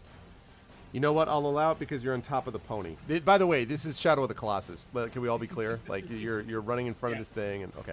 Yes. Yeah. So My I will original say plan was to jump on it. I'm glad we're not doing that now. exactly. All right. Tell the fine people at home what color spray does. So what color spray will do is, in a blast of blinding rainbow light, I will attempt to blind the giant. So I have to roll 6d10. So let me get that set up first. 6d10s. A total of 36. So let me pull up my spell sheet again. So basically, if he's got 30 or less hit points, he will now be blinded until the spell ends. If he has 36 or fewer, you said? If he has 36 or less, it's a gamble, but No luck, sorry. He does not have 36 or fewer. okay. So he kind of like, he sort of like looks, he doesn't quite see it because, you're the height and everything, and roar! He kind of roars at you also. And you'll be happy to know that he has decided to leave Orosh alone and swings a club at your general direction. Oh, good. So he's going to aim right at you. And by the way, in case people are wondering, we're going a little bit longer just because Blackheart cannot go. So we're not going to go much longer, but just a couple minutes. Because I want to make sure that, especially Pyron gets to bed and gets rest and gets better. Okay. So he will oh, God. Well, the good news is he missed with the second one, I think, Saber. Well, okay. Actually, I'm not sure about that now that I think of it. 18? No, that is a hit, an 18. Okay, so the other problem is he critically hit in the first one. So the good news is I uncannily dodged that and reduced damage by half. that's good, because otherwise you would have taken 30 damage just then. That was shocked me, I think. Not So, quite. so you're going to dodge that, so you're down to 15. I'm wondering if you can uncanny dodge in the back of a horse, but I think you probably can. The other one just hits normally. Let's see, and then it's going to... What's an uncanny dodge? Yeah, normally it's like it super does uncanny. not work on a horseback. I think it's specified. I've That just says use your reaction. Yeah, but horse combat has other rules. Right. I used to play a paladin with a riding dog, so I'm quite Riding familiar dog. with the fighting rules. I need to check it, because... But that's a whole other can of worms. Let's not open that tonight. Really not. Let's just uncanny dodge. Uncanny dodge. Let's see, okay, 96. Okay, it says...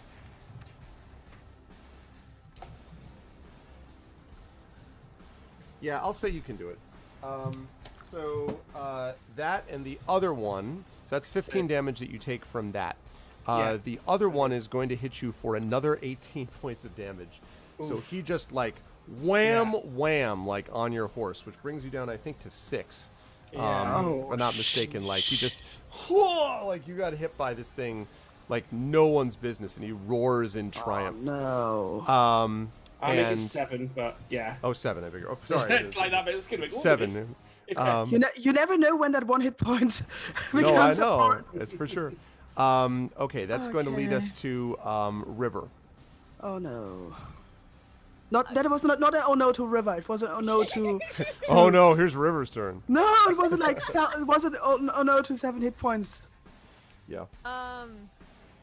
I mean, as far as I know, I'm just spurring forward. I thought, unless Greta Right. behind me, who is currently the eyes behind me, says otherwise. Which I will shout oh no when I see the giant clubbing Salsic.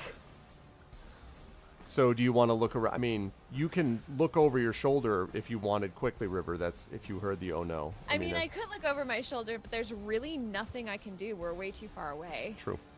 So So you're just Yeah. continuing to book it? just yeah. Okay. Okay, in that case, I shout stop. Okay. Well, then I stop. Okay. So you screech to a stop. Inspiration? Yeah, you could, except I don't think you would need... I don't think you have inspiration on my channel. I don't think, Mr. Zeno, but yeah.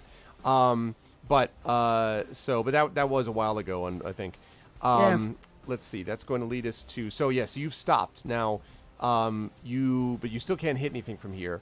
If for a second action, you can, if you wish, like, head back, or you can continue to go. Since Greta's the one that screamed, I'm just gonna look at Greta. What? What should we do? Save Salsic. Okay. Well, then I flip around and try to head toward him. Okay. Gonna head back. Yep. Urash is there. What is Urash gonna do? I assume he's gonna re-engage, try to hit him with all furious vengeance. All right. Yeah. So Saber, if you'd be so kind. Yeah, sorry, what am I rolling? This is what did I say? It was 1. Hold on a second. Is this Urash's attacks again? Right. It's so it's +9.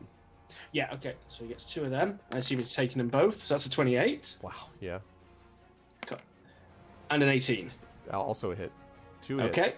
Also, does he crit on a 19? He might. I don't know. I don't play Buffet. No, I know you. I don't know why I keep asking you. I've got the. No. Crit range is 20, not 19. So. Okay. So he rolled a piffling 10 for damage and 12. Is that counting the +2? That is, In each yeah. case? Okay. So 22. Okay. This giant is starting to look pretty hurt. That he's hit it with, and he seems very displeased. Greta, you're up. Am I in range of 60 feet of Salsic? Yes, I would say you are by now. You've been... Well, actually, wait, let me think about that. No, because you just turned around and started going back. I would say, and you were on her horse, so no, actually, not yet. How close am I? Probably a good 100 feet away. I mean, you're moving towards at good speed now, but by next turn you should be within that range. Yeah, but he might be dead by then. So they're This is conceivable. both being attacked by the same giant. Yes. It looks and like the next other- turn the other but- giants are going to be all the way up with their clubs. It looks like they're about ready to get going. Oh yes. 100 feet. Yeah. Mm-hmm. I can. How quick can I move the damn sphere? 30 feet. That would give me 90. That's not enough. 90 is not 100. This is 30 feet. That is also not enough. Gosh darn it!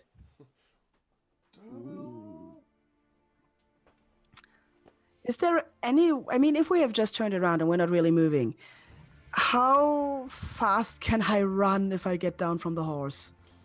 Not faster than the horse. I mean, because she's already moving in that direction. You could... trying to think. Because you're on the back of the horse. If you jumped off, you'd run another 20 feet. You could jump off the horse. I need to have you make a check because it's literally moving. So you need to like jump off it. If you made the check okay, you could probably move another 20 feet. So you could get within 80 feet if you stick the landing. Doesn't help. I need 60. No, you're not going to get that far. No, Celsic.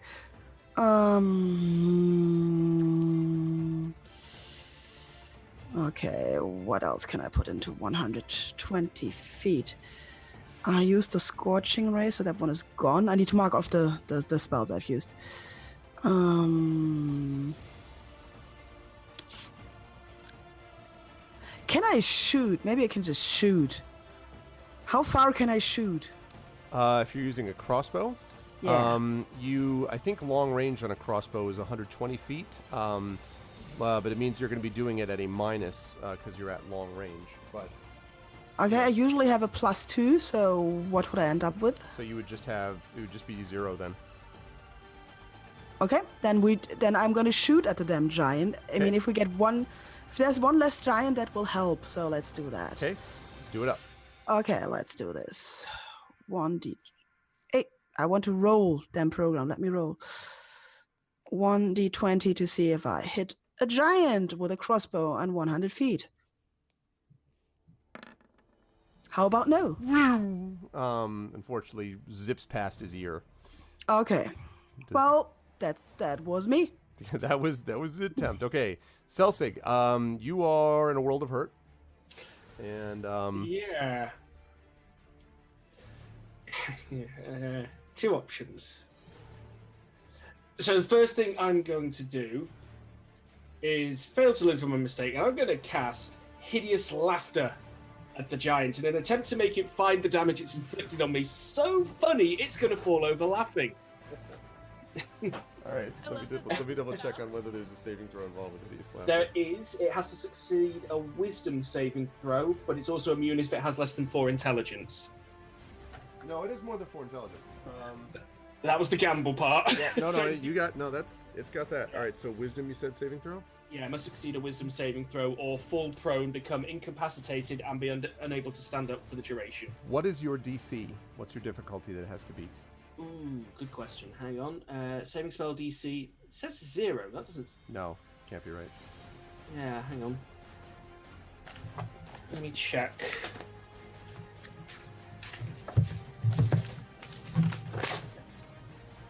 Plus 12. So it has to be to 12. Yeah. Okay. It doesn't. So it starts. It's just like, and it kind of like bends over, roaring in laughter, and sort of bends down to the ground and is incapable. What's the duration of this thing? At the end of each of its turns now, and each time it takes damage, it has to make another Wisdom saving throw, and it has an advantage on the saving throw if it's triggered by damage. Okay, and it can. It's cannot move. It's not functional until that happens. Incapacitated until it succeeds. Got it. Okay, so it is definitely incapacitated. Now, are you, with your second action, are you moving the hell away? I'm getting the hell out of Dodge, yeah. Okay, that's what I thought. All right, so at the end of its turn, it's going to move. It makes its wisdom saving throw, so it kind of throws it off. I guess it was only funny briefly. Actually, critically succeeded on its saving throw. And he kind of, and he gets really angry. And he turns up and he picks up a rock. And at this point, the other giants are up too. Oh, knows. And they come in with their clubs. And just as they are closing in to attack, you see one of them get slammed in the back with something, and it kind of falls and staggers to one knee, and then another blow basically staves its head in, and it just whoop, falls over. And the other one's like, and turns around, and it is also smacked, basically American baseball batted out of the way by this enormous club. I believe it's a club. No, sorry, axe. Just like basically just like right into the belly, and then slammed. The handle is slammed into its face, and stepping forward as this thing drops, the giant that you are dealing with, Selsig, sees this creature, and sort of his eyes widen, and it turns and runs, and you see that the creature that they're looking at is this enormous blue-skinned plate armor wearing giant. He has the skull of a white dragon as his helm, and as this thing is running away, he takes his axe and throws it hand over hand, like narrowly missing you, Selsig. You're like over your head, and strikes the thing in the back, and it's like with such force that the thing is basically thrown forward at a good 15 feet and then slams into the ground. He does that. There is sort of a silence which settles, and then this creature steps forward and says, "It took a while to get here, but I'm glad to see you've arrived. I was expecting you. My name is Harshnag." And with that, we will bring an end to the session as Harshnag has appeared. Da, da, da. I like that your reaction. Everyone's like, "Oh," like stunned. So, oh snap! Yep. No, not that much of a Christmas cliffhanger. Yeah, good stuff, folks. You have found the mighty Harshnag. All right. You were heading in his direction. Unfortunately, you made a hell of a lot of noise in your battles over dealing with it. So that fight was going worse and worse. Yeah, well, the hideous laughter was a good idea. It just didn't. I mean, he just saved brilliantly after that, and that was, so that's the risk. It Yep. brought me time to get clear, though. It was what you needed to be. Absolutely, it was what you needed to be able to get clear. Good stuff, guys. But we do have to bring this to a close, since it is a little bit late, even though Black Card is not streaming today. So I will start as per usual on the bottom of the column and then work up. Tasty Chai, really good stuff from you today. I thought I was interested to see how you were going to handle stuff with the Dragonborn ghosts. How did you feel about today, and where will the fine people see you next? I actually really, really liked that. I don't know how many people here know, but I'm like a huge philosophy nerd. So that was really fun for me to be like, ooh, a quandary. So I was really enjoying that. As for when they will see me next, I will actually be streaming here on Thursday afternoon. Probably still playing Moonlighter, but I might change my mind because I've been playing a lot of Moonlighter and there are other games that I want to get to. But other than that, I will be streaming on my personal channel on Friday, and we are finishing up Kingdom Hearts 1 and then going on to Kingdom Hearts 2. Good stuff. Thank you, Chai, and happy holidays, Merry Christmas, etc., and we will see you next year. I mean, I will see you next year. But good to see you. Good stuff today. Mike, Screaming Joypad, of course, will be rejoining us in the new year. We will browbeat him into doing so. But he plays Screaming Joypad. He actually Mike is Screaming Joypad, but he plays Ura Ash here, who had an eventful session for someone who's very thoughtful and quiet and didn't say a whole lot today. But you'll be able to see him over on his YouTube and Twitter and so forth. Moving right on up the line, I was not sure if Celsig was going to survive that, and your uncanny dodge was important, or you would have been on the ground, I think is pretty much what we say to that. How did you feel about today, Saber, and where will the folks see you next? It's been a very, very interesting session all around. Much like Chai, I really enjoyed the whole Dragonborn philosophical who's right and who's wrong. I might not have the same opinion as River does on who was right, but it was not my position. So, yeah, I had a feeling I know how you would have ruled. I just had more fun just being really stubborn about, no, I want to go to sleep here. No, I don't hear a noise. That's like the one time crit failing played into what was going on. Yeah. Like, I didn't hear a noise. Shut up. I hear no. There is no noise, goddammit. You're making something out of nothing. Exactly. Stop overreacting. It's fine. As for when you'll see me next, I'll be right back here on this channel tomorrow evening in this exact time slot, 9 till 12 UTC, and I'll be seeing if it's better down where it's wetter. That sounds so dirty for a Disney film. It's BioShock Remastered. Classic game, finally released DRM-free on GOG this week, so I'll be having a look at that, seeing if it still holds water. Very cute. Awesome. That'll be fun. Thank you, Darksaber. And again, happy holidays, etc. to you as well, sir. I will see you again in the new year. I mean, I might see you before that, but, stream-wise, publicly, I'm announcing now. Happy holidays. And then last but certainly not least, of course, Pyron Jade. Pyron, I'm sorry that I know, it's time for you to go get rest and all that, but thank you for sticking with it and being resilient and all that kind of good stuff. How'd you feel about today, and when will the fine people see you? I absolutely loved today. That was a wonderful, wonderful session. Thank you very much. Always my pleasure. I have actually a stream scheduled for the 28th. Yay! Yes, it's going to be Barony multiplayer with 8-Bit and Darksaber. Outstanding. Yeah. Those are good. So, I'm hoping I can get to see that. When on the 28th, by the way? What time? I'm curious. Okay, let me get all the I just want to times in. see. I just want to see it only. I'd be like roughly. I can figure it. 9 p.m. Central European time, which is 3 p.m. Eastern and 12 p.m. PST. Okay, so I might be able to catch some of that. Cool. I was just curious. And I'm actually very much in the mood to stream. I just don't have the voice to do it. If the voice comes back early, I'll see if I can just cram in another stream. Maybe another day, but yeah, that is for the 28th. That stream sits right there. Awesome. I'm excited about that. And again, same as well. Happy holidays to you, Pyron. Thank you also for being a wonderful stream team coordinator. I think I can speak for River and Darksaber in saying that.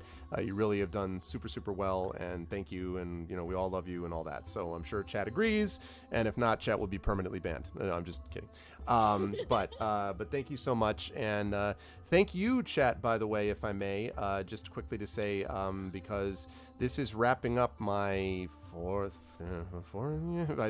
or fourth year of streaming on GOG, and it's been great the whole time. I've really enjoyed it, and you folks are all great, and since I won't be seeing you on GOG until next year, I will be on my channel, but not here. I wanted to say that publicly, and thank you all for supporting Pen and Pixels as well as GOG, and we will be back here in January with another D&D with GOG Storm King's Thunder event, so that will all be awesome. Oh, and my Christmas present, by the way, to the party is that they are now level 7.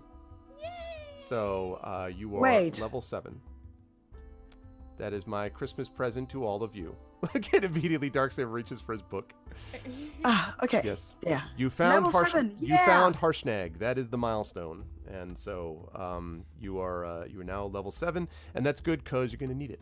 But I look forward to effect. Yeah, exactly. I look forward to seeing how you folks handle things in the new year. But thank you all for playing with me. The D&D has been great. I loved it.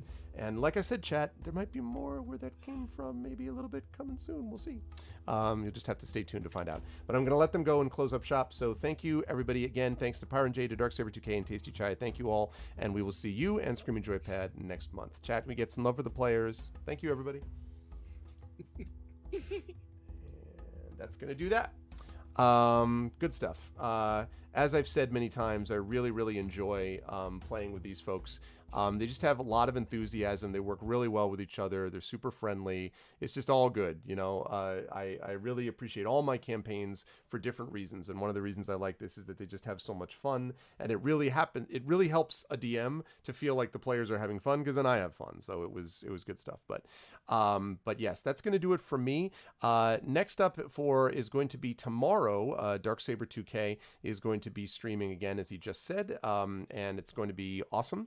And again, I want to extend my thanks to all of you, and wish everybody a really happy holiday, a Merry Christmas, a Happy Kwanzaa, a Happy Hanukkah, a Happy Festivus, a happy everything for everybody.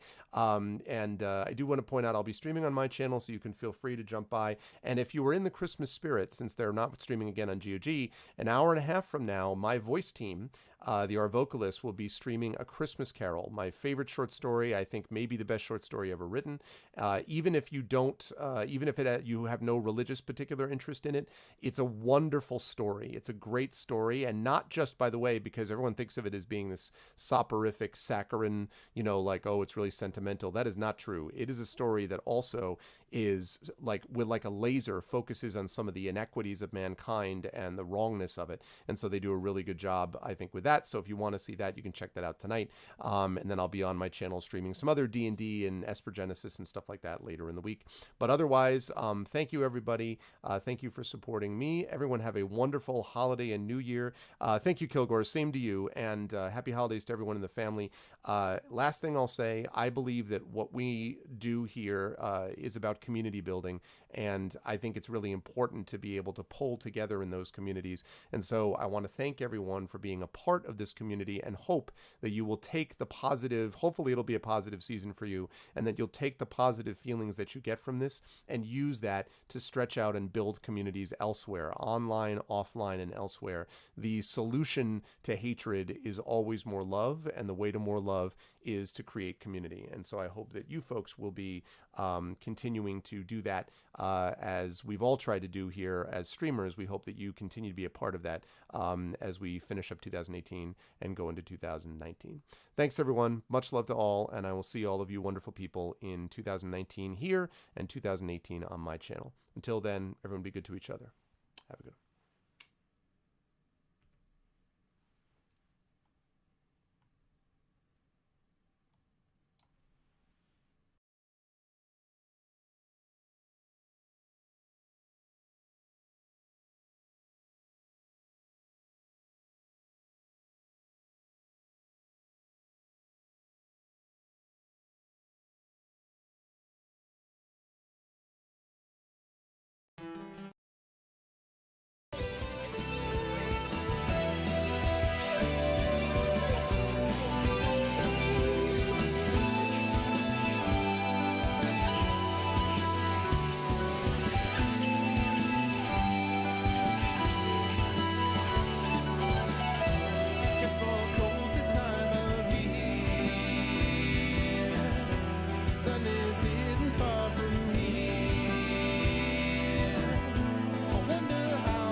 Searching though I don't